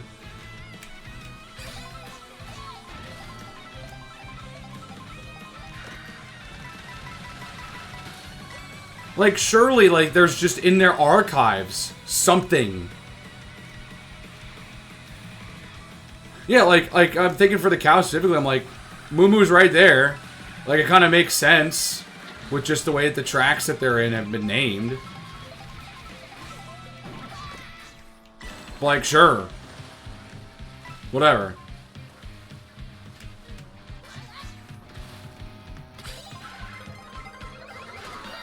Bro, we're going double whammy. Red, then blue. Diabolical, bro. It's fine. I'm used to this. I've had it happen way too many times in MK Wii, I'll tell you that much. MK Wii's item balancing, that's like the one thing I'll say about Mario Kart Wii that, like, I don't like. And it's been a very talked about problem that it has had for years and years. It's like the one big drawback to Mario Kart Wii. Its item balancing is not very good. Too many blue shells. Too many freaking blue shells. You know, I've played some of the mods for MK Wii, some like the big track mods.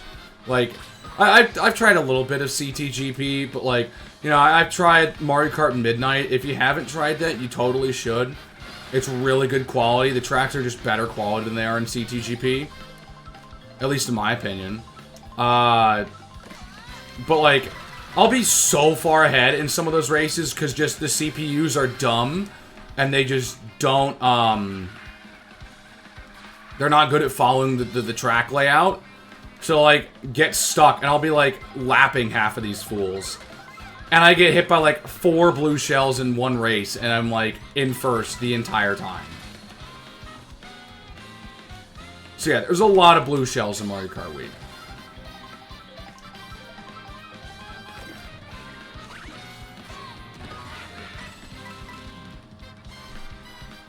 So I will say, that's one thing I'm very glad that they did. They brought the blue shell rate down again. After bringing it up for Mario Kart Wii, they brought it back down. I mean, the amount of times that you heard that damn noise in your Wii remote, it's just ridiculous. Here comes a second blue. Man. Sure. I just need to get rid of this.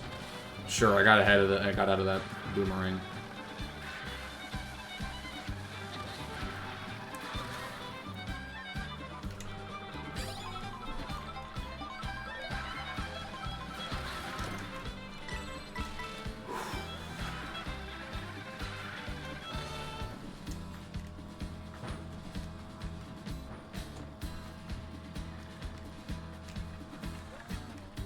Alright, so we're back to where we were last time.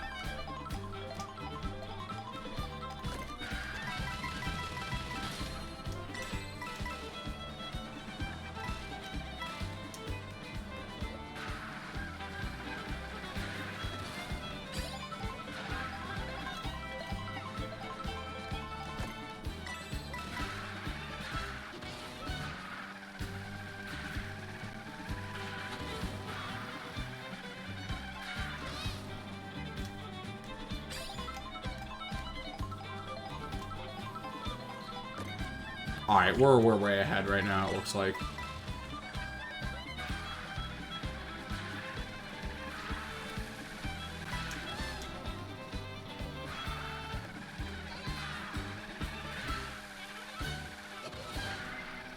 No.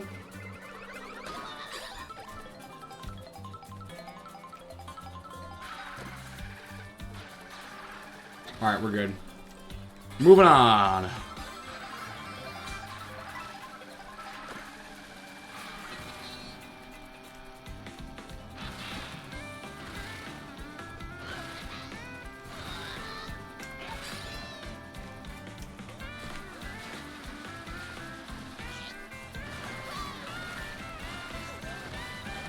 Bro, Kamek just missed me.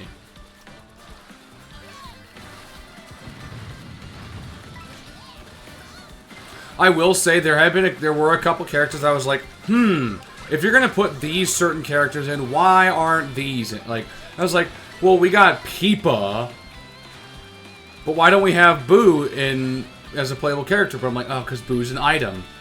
Boo would have been absolutely playable if he wasn't an item already.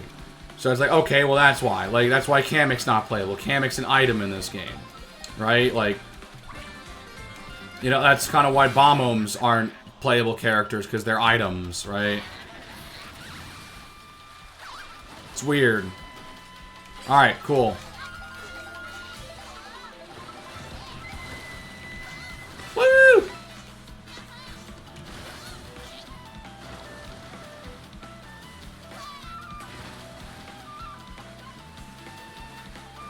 Oh my god.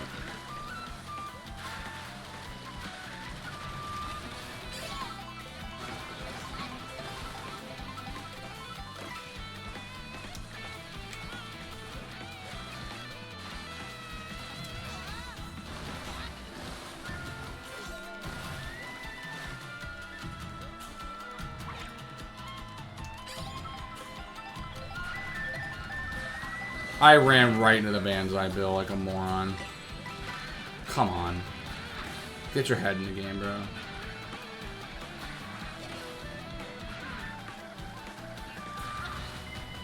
No way! This is like the fourth one. I am not falling out at first.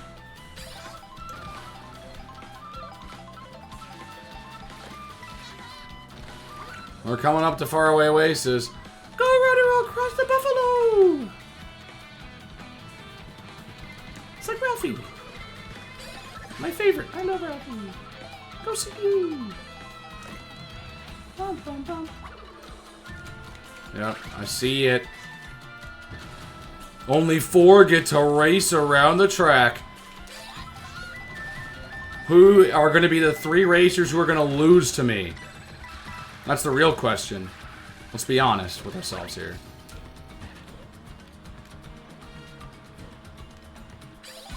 Go! Baby Luigi, Yoshi, and Peach. You guys go ahead and fight for second. We all know who's winning this.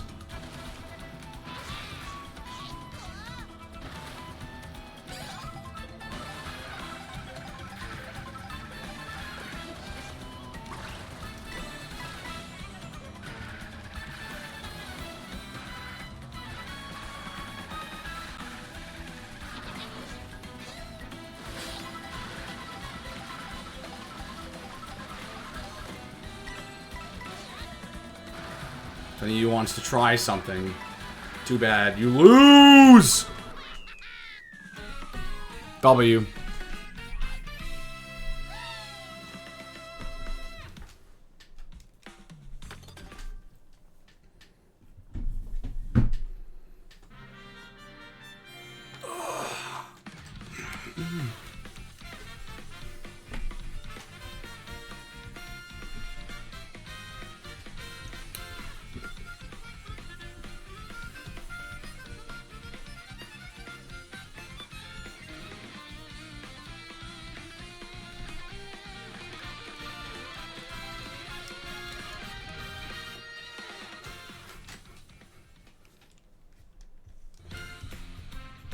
Yeah, triple star. Nice.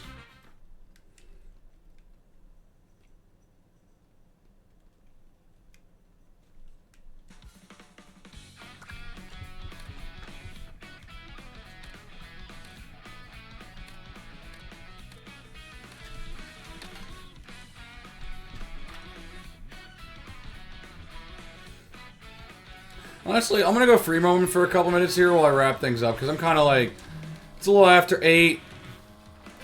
I haven't had dinner. Probably should do that. Probably should go get some food. So, we'll stick around for a little bit here, just for a moment, and then move on. Yeah. Oh my God. Go, go, go, go, go. We're good. We got it. Woohoo! Hit a couple P switches. You know, do a couple things.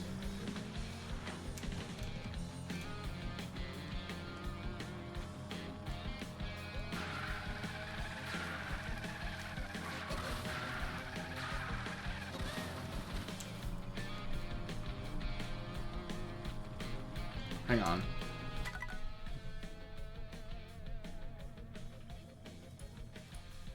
Underground.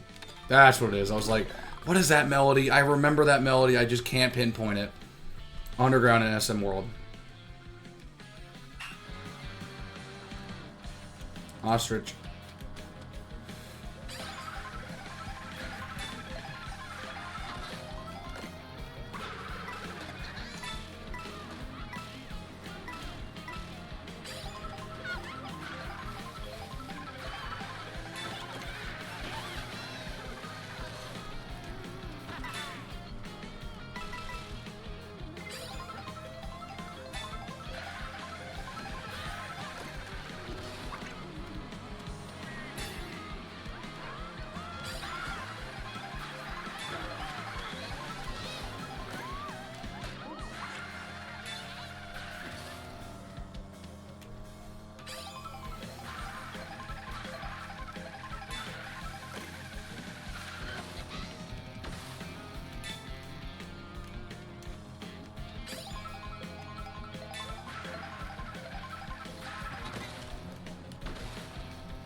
Yeah, I don't know. I've been really having a lot of fun with Mario Kart World. Like, it got so much shit when it came out just because of its price tag, so everyone was looking at it with, like, a super keen eye. And frankly, there have been, like, most Switch 2 games that have come out, most first-party Switch 2 games have been under the same, like, microscopic eye just because of the price tag.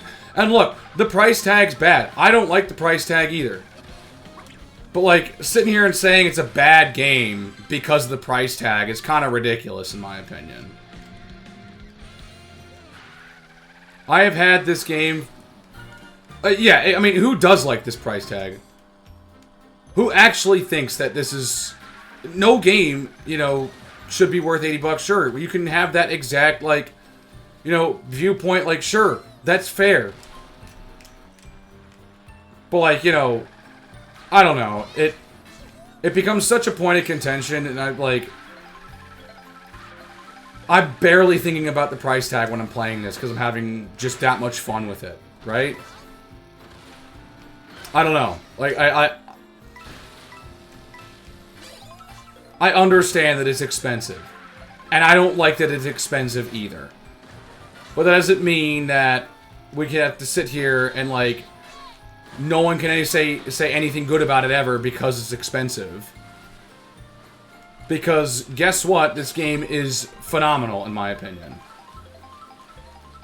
I'm not gonna lie, I got a little tired of Mario Kart 8 by the time the Booster Course Pass came out. Because it had been the newest Mario Kart for, like, 8 years. Like, if Mario Kart 8 wasn't, like, the only...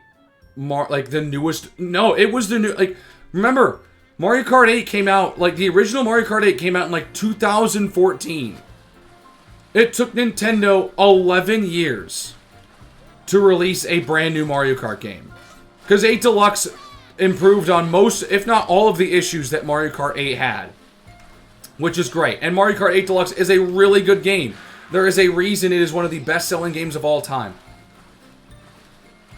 But is it bad for me to say that I got a little sick of it by the time the Booster Course Pass was announced and we were like 8 years into Mario Kart 8 and like 4 years into Mario Kart 8 Deluxe where I was like, alright, I'm kind of ready for a new Mario Kart.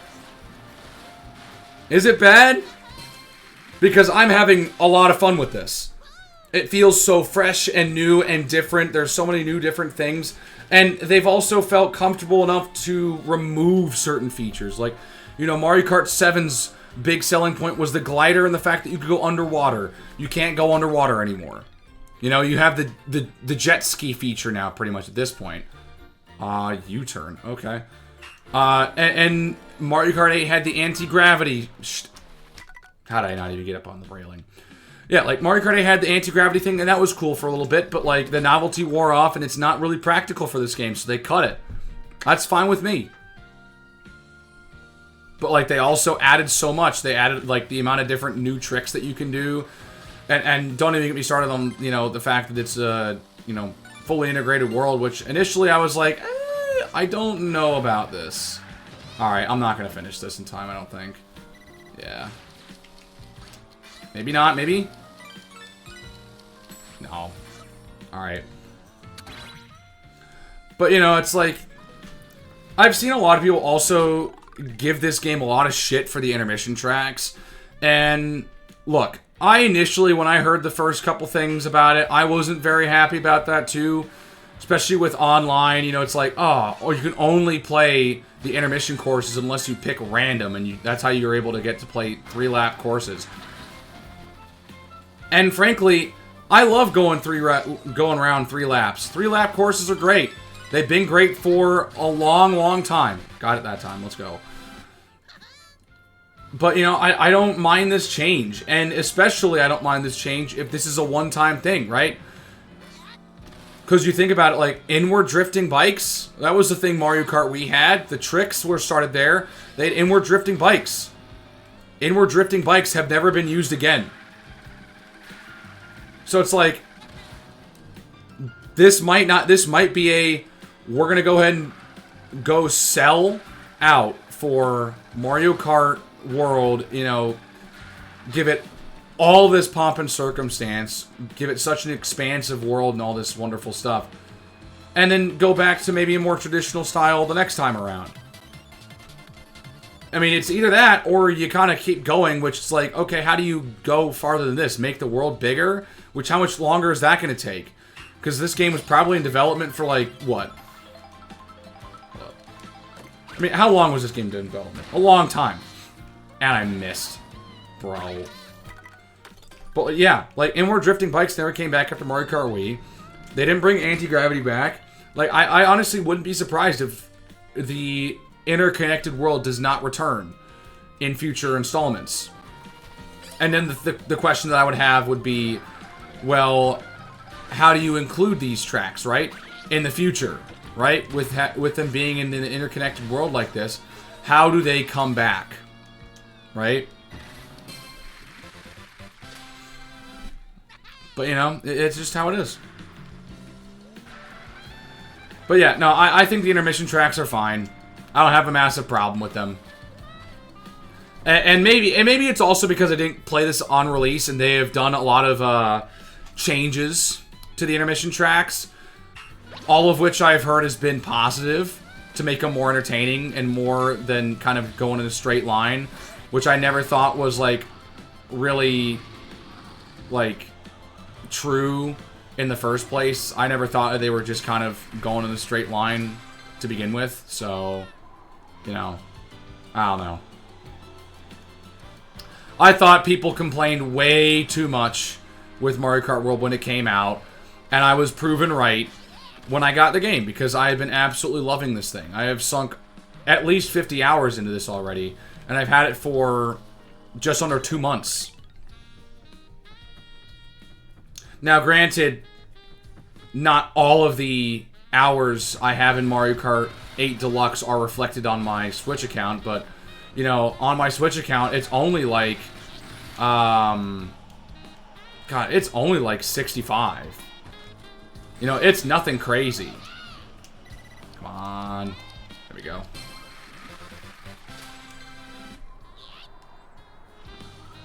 So, you know, I don't know, man. I thought that this game got way too much criticism when it came out because people were just being overly critical about it because of the price point and only the price point, as opposed to, like, it's almost like people wanted this game to fail. So, you know, and then You know, I might upset a couple people, but, you know, then we get into the whole Sonic Racing Cross Worlds thing. I was never really... I saw the gameplay, I saw the trailer. Is it bad that I was never that interested? I don't know. I never thought the Cross Worlds concept really allured me the same way that an open world Mario Kart did. And that could also just be I've never played a Sonic racing game, so like, you know, I don't have the best, you know, I don't have the most informed knowledge of the series. But I've heard a lot of people say that it's miles better than Mario Kart World just from the sole fact that it's, like, I don't know. There have been a lot of people who have been trying to reignite the whole Sonic versus Mario thing, more so on the Sonic side of things. Sega with that commercial. And if I remember correctly, like, Sonic Racing Cross Worlds did not sell that great. And it's not like it was much better. Cross Worlds was $70. It was $70. Like, it's not much better. It still sold for $70. There was some customizability that you could do in Cross Worlds that I thought was cool that you don't get here in Mario Kart World, but I also was never a massive fan of the custom carts as well. So, like, that's something that they got rid of, and I'm honestly very happy about that. I didn't love the cart customization because it was very clear that each things had their different stats, and it became very clear that there was one set of things, one or two combinations that were just better than the rest, and people just kind of went with it. Let's see, where do I go, actually? Yeah, it was just metas, right? Metas were established, and that happens in every game, right? You know, someone finds the optimal cart combination or whatever, and all of a sudden we're talking about, well, Funky Kong Flame Rider, you know, comes to fruition in Mario Kart Wii. But, you know, the difference is that game didn't really get any buffs. That game didn't really get any updates. Mario Kart 8 did. So they could have definitely, you know, I don't know. I was never a big fan of the card customization. It was a nice novelty for 2 games, but I'm totally fine with just the 40 to 45 cars that we have now.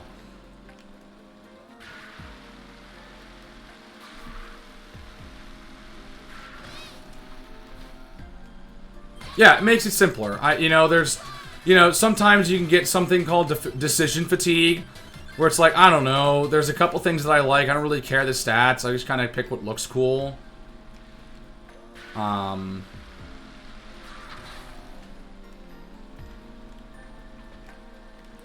don't know, and then, oh yeah, I never finished.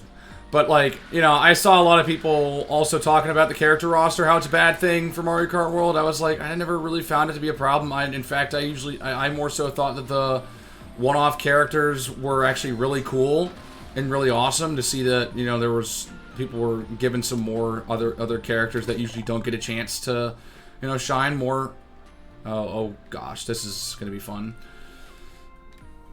That was just a personal thing as well, and, you know, a lot of people were talking like, well, Sonic Racing Cross Worlds got all the crossovers with these other marketable characters that, you know, people really, really like Miku and SpongeBob and Persona, Yakuza, and I'm like, I don't really care about any of those franchises. 1, 2, I wasn't really a massive fan when Mario Kart did the crossovers with Link, Animal Crossing, Splatoon. I wasn't really a massive fan of that either. I never really played as Link or Isabelle or Villager, nor did I have a lot of interest. I really was more of a guy that loved playing as Mario characters. So, like, you know, it wasn't, I wasn't, it's not like, oh, you're just hating because it's Sonic. It wasn't necessarily because of that. I didn't like it when Mario did it either. So, you know, I don't know. Regardless, both games shouldn't be that expensive. I think 60 was the happy medium. 60's been the standard for a long time.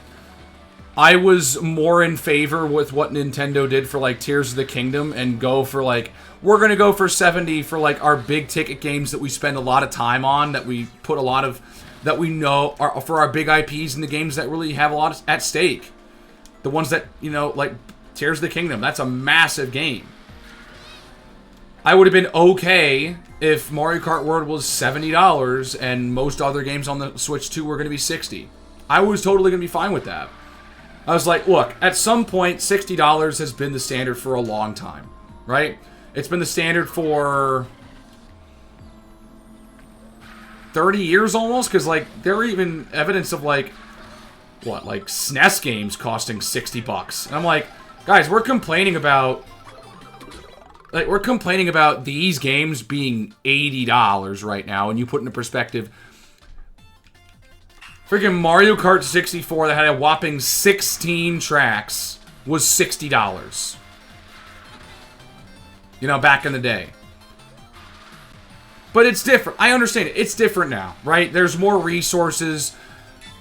Studios are making more money. All that wonderful stuff. It's not as simple as, well, it was $60 30 years ago, so, like, it just gotta go up. But also, at the same time, when Mario Kart 64 is... You know, and Super Mario 64, and, you know, these party games, the original Mario Tennis, they're all going for $60. When you know, add 70 for some of your top tier games, I'm not going to have a massive problem with it. But when, instead of going from $60 and $70 respectively, we're skipping that entirely and going up to 70 and 80, that's where I'm like, man, you're rubbing off a little bit here. That rub off is happening, and it's not going over well. Now, to be fair, we haven't seen an $80 game show up yet, but I can guarantee you the next 3D Mario game is going to be $80. The next Zelda game is going to be $80.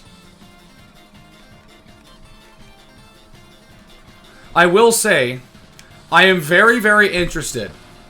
I am very intrigued with how GTA 6 is going to show up. Because, you know, a lot of people that are complaining about the prices and complaining are just serial Nintendo haters who just don't like anything that Nintendo does and think that it's just a console for wussies and little kids. You know... And my rebuttal is, where are all the wonderful exclusives on the PlayStation? Where are all the wonderful exclusives on Xbox right now that I can't get on PC right now? You want to know why I bought a Switch 2? Because they have exclusives. And good exclusives. They have first-party games. And I know that I am interested in the first-party games that Nintendo offers. That's just how it is. So, like, I don't know where I don't know.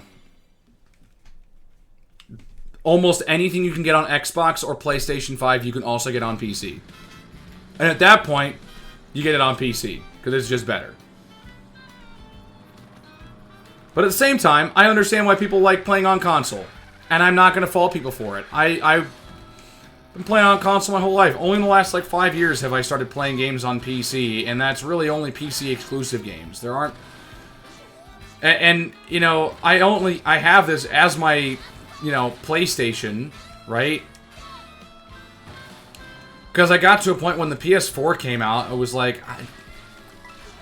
And the way that I feel about the PlayStation now, it's like, again, because of the lack of exclusives for PlayStation and Xbox, I'm not sitting here with, like, the 1 or 2 games that I can't get on PC, which, funnily enough, in this case, are ball games, because I enjoy playing some sports games every now and then. It's been a long time since I bought NHL or Madden.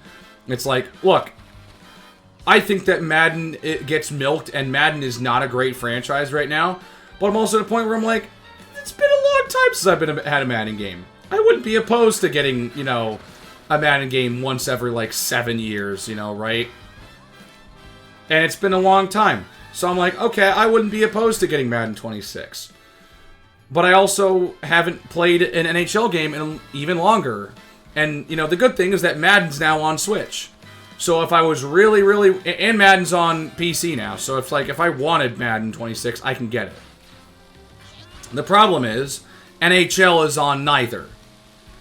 And if I wanted to play a new NHL game, I'd have to get an Xbox or a PlayStation. And I'm sorry, I'm not going to drop more that I paid for the Nintendo Switch 2 for, by the way, for one freaking game. It's just not happening. It's a massive waste of money. So, you know, just how I feel about it. And you can disagree with all you want. Like, I'm not going to sit here and say that, you know, Nintendo's this great company that's doing amazing things on the regular. Like, yeah, they've got their faults. Every company has their faults, but they are by no means the worst gaming company out there. There are many worse gaming studios out there. Let's go.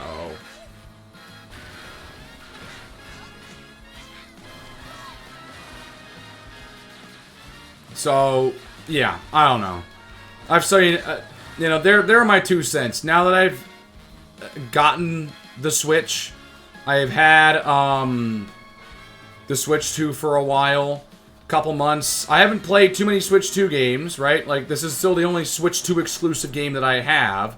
Because I have Prime 4 Switch 2 Edition, but I don't have any other Switch 2 games, right? So, I, you know, but still, after having the console, seeing the smoothness of this game, I think these people that are, like, trying to continue with the oh my god, the graphics wars, are we still going about that seriously? Like, hang on. I'm gonna take this out for a second. This is how big the Switch 2 is.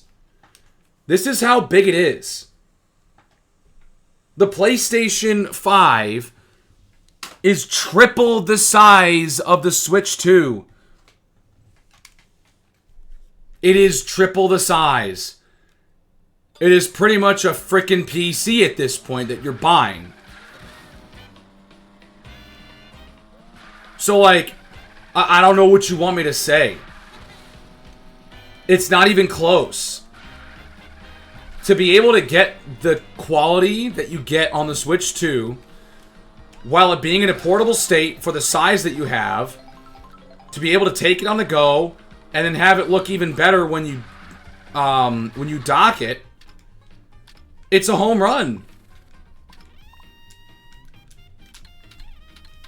And you have exclusives that you can't get anywhere else, so there's more incentive. Is it the types of games that a lot of the guys who play PlayStation and Xbox want?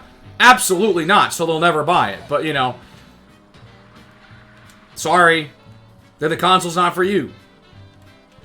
But don't try to make this moral high ground, you know, on anything, which is really funny. I don't know. I just think that there are a lot of gamers out there that just hate everything. That isn't the same couple things that they play all the goddamn time.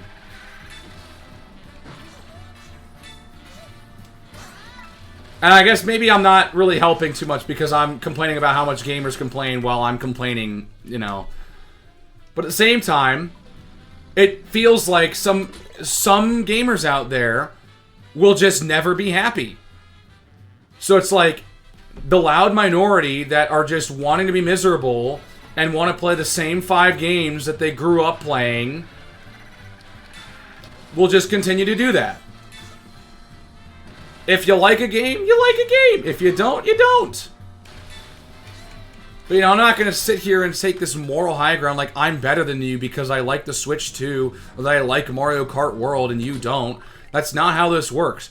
If you think Sonic Racing Crossworlds is a better game, that's your opinion. I'm glad that you have that opinion. Go have fun with Sonic Racing Crossworlds. But don't make it sound like it's some affront to God that I don't feel that way. I prefer Mario Kart World.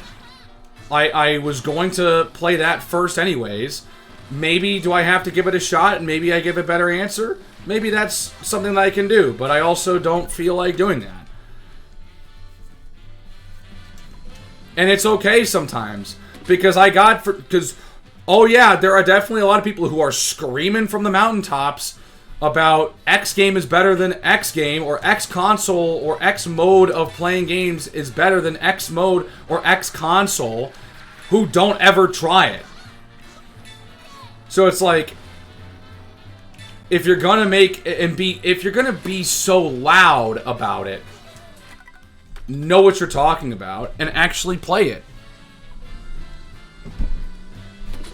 You know, if you're trying to, make a case for your favorite game or your favorite franchise against some other franchise, give it a shot. It doesn't mean that you have to buy the game. You can play it with someone else. That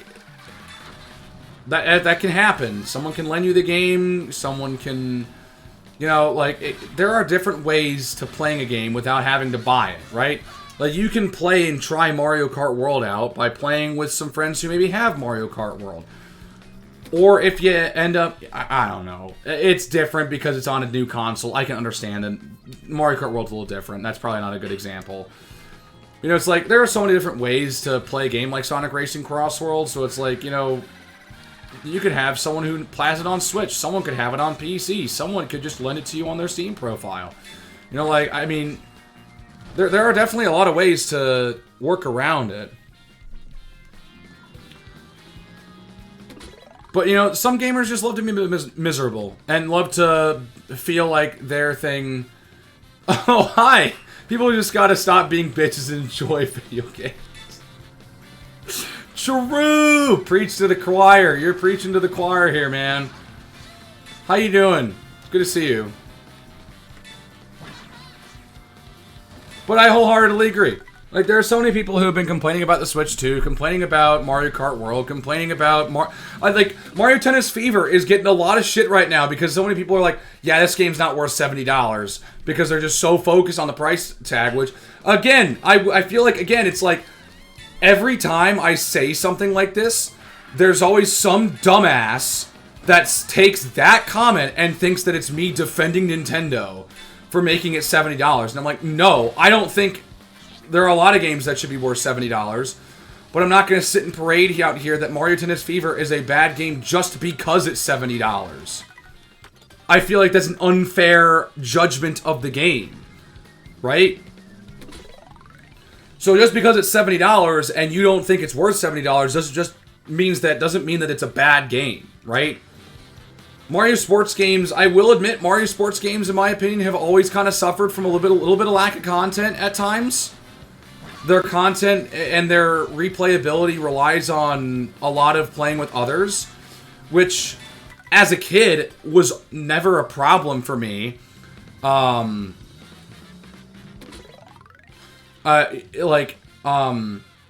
focus on the price tag as if it's not 10 pieces of George Washington paper more than it's warmly worth. Agreed. And it can be $10, and I understand the idea of, well, it's more the principle than anything, because there have been plenty of examples of small price increases for things, which then continue, a small price increase here and there to kind of get you more comfortable with just paying more. I get it. That's been something. And using my own, sports knowledge, I know some people are not going to really care or understand about this, but there was an alternate way to watch the NFL. It was called Red Zone. And so many people loved it because, specifically, it was ad-free. It was ad-free, and it was whip-around coverage. So, of the, say, 6 games that were happening in this time slot, you have one host, and he's jumping back and forth between the 6 games, so you can kind of just see the great action that's going on. If your team's not playing in that window, you can just sit and watch football for 3 hours and just see the high-pressure scenarios without any advertising. And people loved it. I personally didn't watch Red Zone a lot. Red Zone was never my thing. But I knew a lot of people my age who just loved watching it, for the sole reason that it was advertisement free. That has since changed. It started with them adding 4 15-second ads in a 7-hour block. Which, it's like, it's 60 seconds. It's 1 minute of ads in 7 hours. It's not that big of a deal. But being complacent in that tells the network, like, okay, well, if they're okay with 60 seconds, how about we make it 2 minutes and then make it 3 minutes without telling them now? Once we get them through the initial, like, all right, we can stomach just a couple of ads, we'll just start feeding them more and more and more. YouTube's been doing this for years. We'll have an unskippable 15-second ad. Oh, now you can skip after 30 seconds. Then we get 2 unskippable 15-second ads, or 2 ads that are 6 seconds that are unskippable. And now we kind of get to a point where almost every video you watch on, like, if you watch TV, oh my god, God forbid you try and run YouTube on, like, your TV. It's raps, man. Anytime you throw YouTube up on your TV and you are going to any moderate-sized channel that has monetization on, you are getting with 2 unskippable 30-second ads. Or maybe 2 15-second ads and a 30-second ad. You are sitting there for a minute straight. It is unbearable at times. And don't even get me started on the mid-roll where they have the same length in the middle and you're just trying to watch a 19-minute video and it becomes a half-an-hour experience. Like a frickin' TV show. So, like, there have been stuff where they've drip-fed you a little bit and made it worse. I understand that principle. But, you know, that to me is more of a reflection of the business. And yeah, you can criticize the business side all you want. I don't like Nintendo's business practices. They have been very kind of greedy recently. Not a fan. But, you know, I'm someone that is not indifferent enough to it, that feels indifferent to, like, Nintendo's games enough to be like, yeah, this is a deal breaker for me. I enjoy these games a lot. I've been looking forward to a new Mario Kart game for like 5 or 6 years now. I was thinking that Mario Kart 8 Deluxe was going to be like a bridge to get through the first like 3 years of the Switch's lifespan before it went through, and then we got Mario Kart 9 like by the time the pandemic, by like 2020. That's what I was expecting, and that's what I was hoping for when I saw Mario Kart 8 Deluxe come out. But obviously that wasn't the case. And we got the booster course pass, and it just kept going, right? So, you know, it's whatever. But I've been waiting for a long time, and I really wanted to play it. So, well, guess I got to put up the money for it.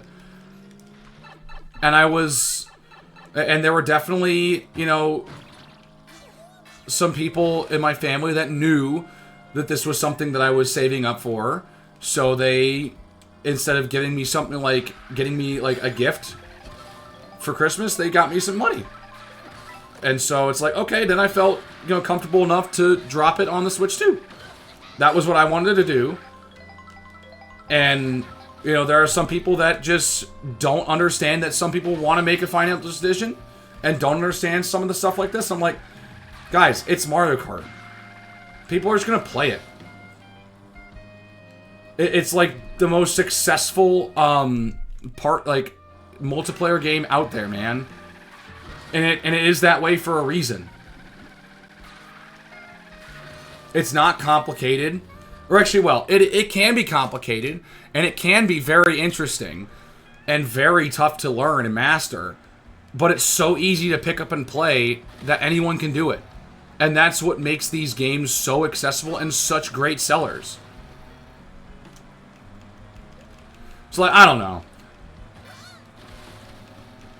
I've been talking and going on a tirade about this for like a half hour because it's just like, you know, it grinds my gears every single time it happens. Like, I'm sorry. I just get so frustrated because it's like, it always feels like it's coming in bad faith. There's so many people that just root for Nintendo to fail just because they don't like the games. But, like, fine, whatever. Be petty like that. Sure, I don't care. But when you just go out and sit here and, you know, don't ever play Mario Tennis Fever and just, like, say, like, oh, this game didn't get great reviews, Nintendo's so cooked, and, like, no, that's not the case. I heard some people say that because the Mario Tennis story mode was only 4 hours long, that it's a bad game and not worth $70. Like, are you serious? We're talking about a story mode. The core gameplay is the tennis. Oh, yes. I don't know how much I got that. Well, let me see. How close was that? Oh, I was there with plenty of time. I don't know. Gamers just whine and complain about everything, and it just drives me up a wall, because I'm like, if you don't like it, play something else. You can make a statement about how you don't like the business practices, fine. And you don't want to support it, fine. But don't sit out here and complain and then still buy it. Like, that's what even is funnier about it. Like, there are so many people that were, like, blasting the Switch 2 after the Direct, and they saw the price tags and stuff, and they're, like, blasting it how, like, I'm never buying this. I'm never buying anything from Nintendo again. This is ridiculous. They're all greedy, and they've gone off the deep end. I can't support them anymore. And, like, then they turn around, and they bought a Switch 2 within the first month of its release. I'm like, what happened to the protest? What happened to standing up for you know, and not letting Nintendo win and take, you know, the money out of your wallet? What happened with that?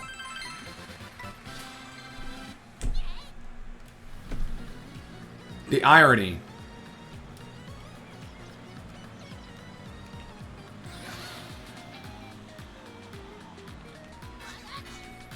Try to go over here. I don't know, man. I've heard some people say that Mario Tennis Fever is actually a really, really solid game. I've heard it's pretty solid. But, you know, it's just how it is. Though, I will say, which to me, I'm just happy for, because so many of the Mario sports games, as of late, have just not been great. Mario Strikers Battle League, I've heard, was not very good, and I did not like a lot of the decisions they made with that game. I haven't actually played it, so I can't really give you the full, like, okay, well, what did I think about, like, the actual game, but just from the decisions they made about content, I wasn't very happy with it. So it's like, and Mario sports games have kind of always struggled a little bit with content, but at the same time, the core gameplay for those games is playing with others. If you don't have anyone to play with, you don't. That's just the bottom line. So it's not for you. Fine. I don't know. People feel like they gotta make some sort of sweeping statement about it. About a company or about a game like a day after release. And if a game's not getting 90s, it's a bad game. And it truly shows that some of these people have truly never played a truly awful game in their life. Like, bro, I went through the trenches and with some bad games as a kid. A lot of them ended up being, ironically, Sonic games. And, you know, I was the mentality as a kid, just because I was young and didn't, you know a lot of the ins and outs of game design, I always thought it was my fault. I was like, I just suck at this game. I'm just bad. I thought it was all just a skill issue. But, like, yeah, me sucking at Sonic 06 wasn't a skill issue. That game sucks. But don't matter, I went back to it, like, I don't know, 3 years ago? And I was like, I'm kind of interested. I was weirdly, like, interested enough. And yeah, I beat Sonic 06. Retail. I played through the entirety of that game. Was it a fun experience? Not really. Not really. But I was like, I kind of want to see this out. I kind of truly want to see just how bad this game is. You know, if it was just a couple of things, or if it was really the whole thing. Yeah, it was really the whole thing. It was a rushed game. But I came out of that experience looking like, I didn't hate the level design. I didn't hate the actual, like, game itself. Like, the story, yeah, pretty edgy. And pretty, you know, I don't know, it wasn't that good. You know, it's a typical Sonic story. You know, in the last 20 years, not that good. But, you know, I was like, I could kind of see the vision of this being a pretty good game, but because it was so rushed, it never had a shot. You know, I also played through the vast majority of Sonic and the Black Knight. That is a terrible game. I don't know how I did that. I don't know how, and that was when I was actually a kid. I have no idea how I managed to get through almost all of Sonic and the Black Knight as a kid. Some of these people have never played a truly bad game in their life, and it shows because they think a game that gets a score of 68 is, like, terrible. Is 68 good? No, not really, but it's probably an average game. Some of these people just review score watch. Like, I think if I remember correctly, Metroid Prime 4 just was, I think was like in the high 70s. And so far from my experience playing Metroid Prime 4, I'm having a fantastic time. I'm enjoying the hell out of that game. So it's also not just reviews aren't everything, and you can tell some of these people haven't played a truly terrible game. But you can also tell these people don't actually play the games for themselves and form their own opinions on it because they see the review scores come in and they see what reviewers say about it, and then they don't actually play the game and just be like, oh, well, insert game reviewer that I watched said that it wasn't that good, so I just took his word for it and I'm not going to play it, and I'm going to also just agree with it and just say, no, it's not that good. So, I don't know, man. There's a reason why gaming, while I still really enjoy gaming and it's one of my, you know, couple of big hobbies that I still try to hang on to, which, by the way, as someone who's in their early to mid-20s, you know, and is seeing a lot of people my age, like, give up on their hobbies for the grind set. Bro, you do not need to give away your life and not enjoy anything because society tells you so.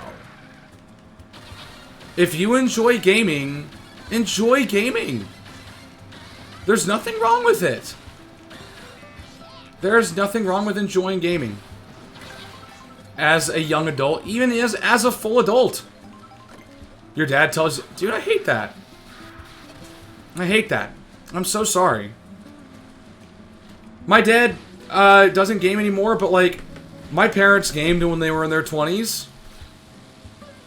Hell, my parents got a GameCube after they got married. My parents got married before the GameCube out, and they got a GameCube before I was born. My parents were still gaming when I was born. Now, do they game anymore? No. They don't. My mom will do some mobile gaming, but she doesn't really necessarily game on consoles anymore, like more traditional gaming in this sense. And that's fine. You know, it sometimes you grow out of it, like, but you know, a lot of the game, that's kind of what led me to kind of understand the nostalgia so many people my age have for the Wii and the PlayStation 3 and the Xbox 360, while I also have a lot of nostalgia for the GameCube and why the GameCube is still one of my favorite consoles. Because while the GameCube did not sell well at all, it was a commercial failure in all sense of the word, I think its library is incredibly strong. I think it's got incredible games. So it's like, you know, don't give up on your hobbies. It helps keeps you sane with all the shit that's going on. And not just all the shit that goes on in the world on a regular basis, but like, just in your own personal life too, there is value in escapism. Some people find it in movies, some people find it in TV shows, some people find it in games, where having a physical, kinetic way to interact with a medium is more fulfilling than kind of watching a story itself. Some people enjoy, you know, getting out and active. It's like everyone has their different hobbies, and you shouldn't lose your hobbies just because that, like, is something that real men don't do or something. Like, I'm tired of people saying that you can't do this and this because it's just not what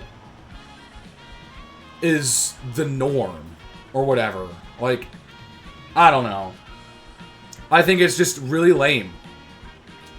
And you can definitely tell when people are pressured to acting a certain way because that's what they're told is how you're supposed to act.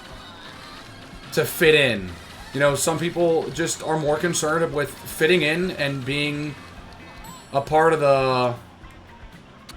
the boys club than, you know, actually truly enjoying what they enjoy. So it's like, I don't know. It's something that I dealt with a little bit when I was younger. People were, you know, poking at me in middle school and even in high school a little bit about, you know, my hobbies and things I enjoy doing.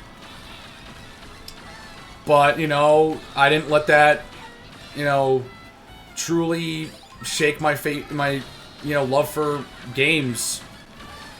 You know, I enjoy playing these games, and there's nothing in the world that's going to stop me from doing that. If I grow out of it in my 30s, I grow out of my 30s. If I grow out of it in my 40s, I grow out of it in my 40s. If I never grow out of gaming, I never grow out of gaming. But it's going to be on my terms. It's not going to be on someone else's terms. Got it. Yeah.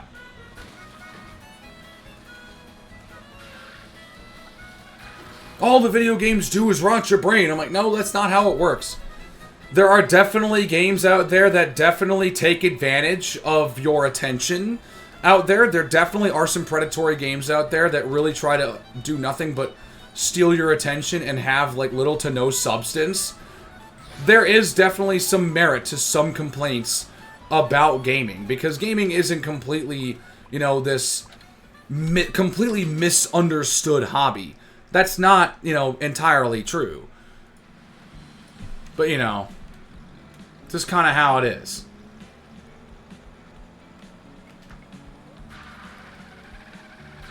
I don't know, man. I was not expecting to, you know, go off on this for like an hour, man. There are things worse than Gaming Bros now. Yeah, seriously, there are worse. Like, it's so funny how so many people talk about, like, gaming as such, like, an unattractive and such a terrible hobby that just does nothing for you, when so many people that say that type of stuff, all they do, their source of, like, entertainment is fucking TikTok and Instagram. Like, I'm sorry. That is an infinite worse waste of your time. And I have been, over the last week, trying to have a more conscious effort to reduce my time on social media platforms when I don't need to be on social media platforms. Because they are super predatory. Games can be predatory, but social media is so much more predatory. So I've been setting timers on my phone so that I don't, you know, spend an hour on Instagram. Because there have been plenty of days. Yeah. I definitely prefer it. And sometimes Watching YouTube's okay. And you know, I don't think it's a problem if you want to watch YouTube or listen to music while you game. I don't think there's anything wrong with that. Because I do it all the time. I've been doing that since I was 6. Actually, I have vivid memories of playing games when I was like 7. And I had a playlist when I didn't feel like listening to the music of the game. I just turned it on.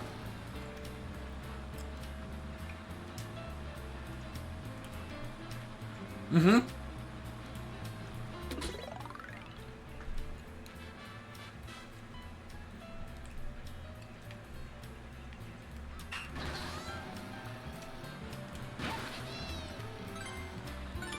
You know, watching YouTube or listening to a podcast while you game is not like brain rot, your attention span is garbage. That's not really how that is. I don't know, man. I enjoy gaming. It's something I like to do. It's not my primary hobby. I will, you know, say that. It's not my primary hobby. But, you know, it's definitely something I enjoy a lot. Let's see. Where we go next? Let's start with Peak. So, yeah, don't lose sight of your hobbies. You enjoy going to the gym? That's awesome for you, man. You enjoy gaming? Awesome. You enjoy hanging out and going out and playing baseball every day. Great for you. Like, if I'm watching YouTube all day, my dad says nothing, but if I play a game where the girl's the main character, instant problem. Like, it's just weird, right? Like, it's really weird.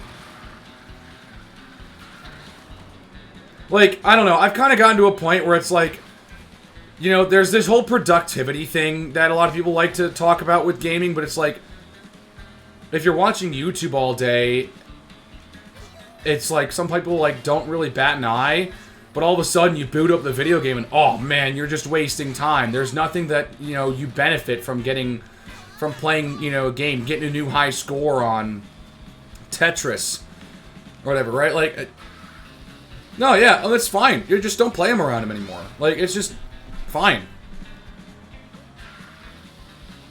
You know, just because I play games at night doesn't mean I didn't do anything during the day, right?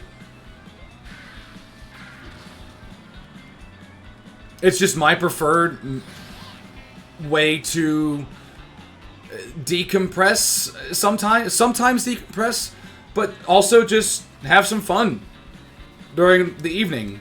You know, when I'm not working, when there's not much going on, other people have gone to bed as well, like late. You know, sometimes it's like that. Just, I don't know. Gaming gets such a bad rap. And there are definitely a lot of people that just don't understand it. And never will. And refuse to try and understand it, too. Like, there is, like, I just don't get it. I don't get it, but I'm happy that you're enjoying it, and it's a hobby that you enjoy. There's that, but then there's also the people that just, I don't get it, and I will never get it, and I don't want you to, and I don't want to get it because I think it's stupid. I'm like, okay, cool, you think it's stupid, but I don't think it's stupid. You know, what's the difference of me escaping to, or not necessarily escaping, but embracing myself into another world of, a fictional world that I can interact with physically, and how is that different than watching a movie in a fictional world, right? Like, how is watching Star Wars any more of, like, a waste of time, quote unquote, than playing Kingdom Hearts or Final Fantasy?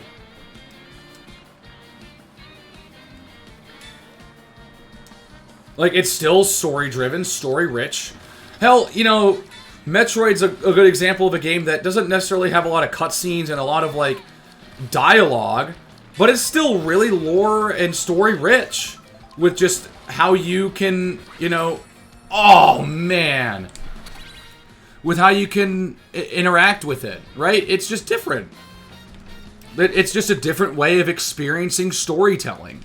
And people like having stories told to them, but some people, you know, enjoy watching real-life documentaries. And some people like watching adaptations of real-life people. Like, some people really like watching stuff like Oppenheimer because it really makes your brain think.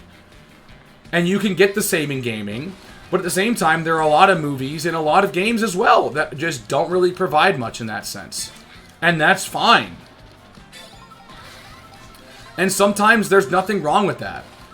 The problem is, there's definitely something, there's definitely times where there's a time and a place for that more so than anything else. There's a time and a place to turn your brain off and kind of watch something that just is kind of there to entertain you. But if you don't balance it out by, you know, watching and experiencing things and learning and being interested in having things that make you think. And you can get that through gaming. And you can get that through movies. And you can get that through so many other different forms of entertainment. Theater. You know, there's so many different ways of doing something like that. And gaming just gets criticized a lot more than any other industry because it's newer.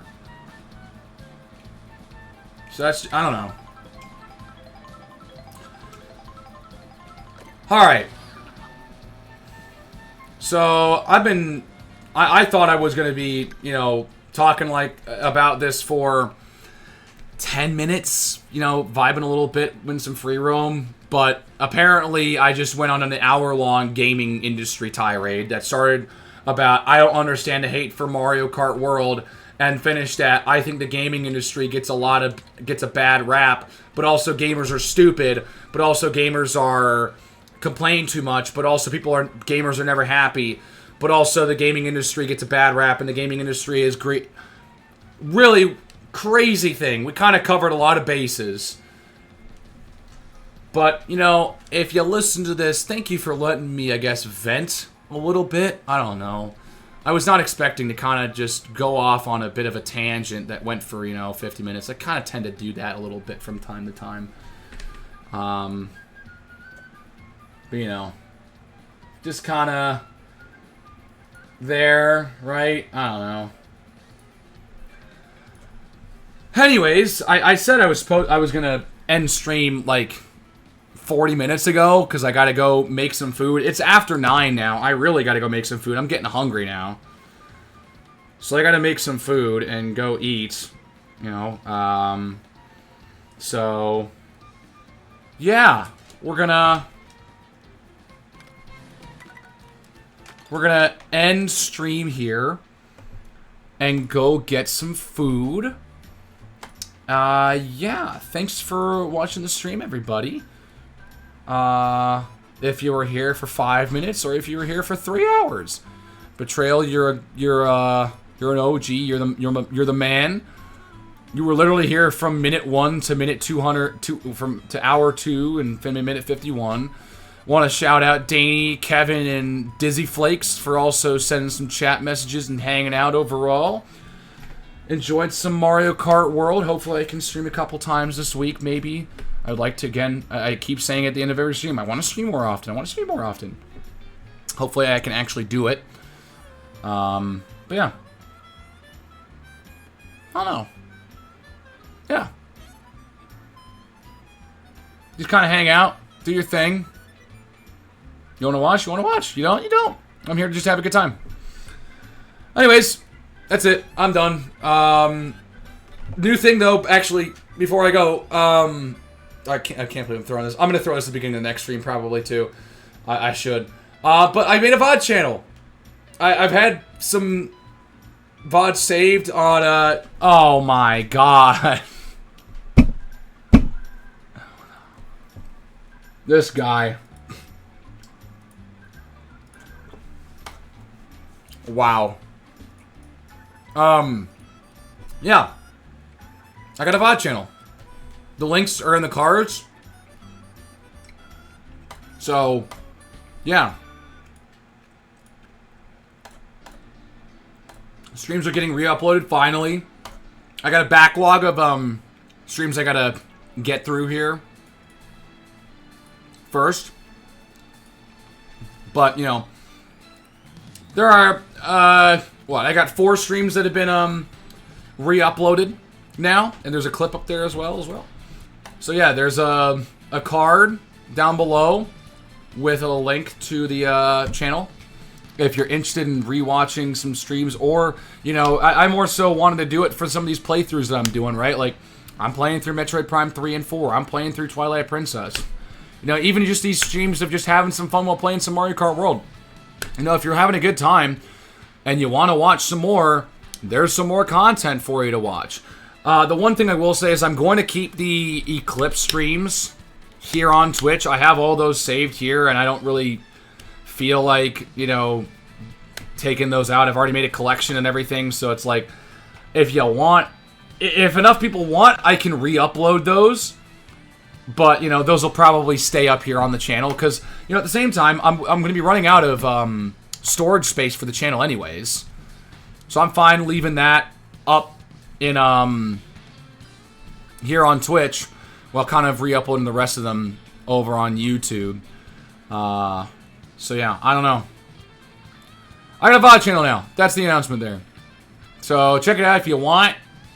I got a backlog. I'm in the middle of uploading a couple things, and then we'll upload some of the Prime 4 streams will come up in the next month or whatever. I'm going to try and space it out a little bit so you guys can still get some content as opposed to just dumping it all right away and then kind of having no content. You know, kind of keep it rolling a little bit. So yeah, I don't know. I got a backlog. I'll throw that stuff up when I want to. You can watch this stream at some point down the line, I would assume. And yeah. Anyways, again, before I go off on another massive tangent that keeps me here for another 30 minutes, I'm gonna go and I'm just gonna press end stream. So thanks for watching. Have a great night, and I will see you all later.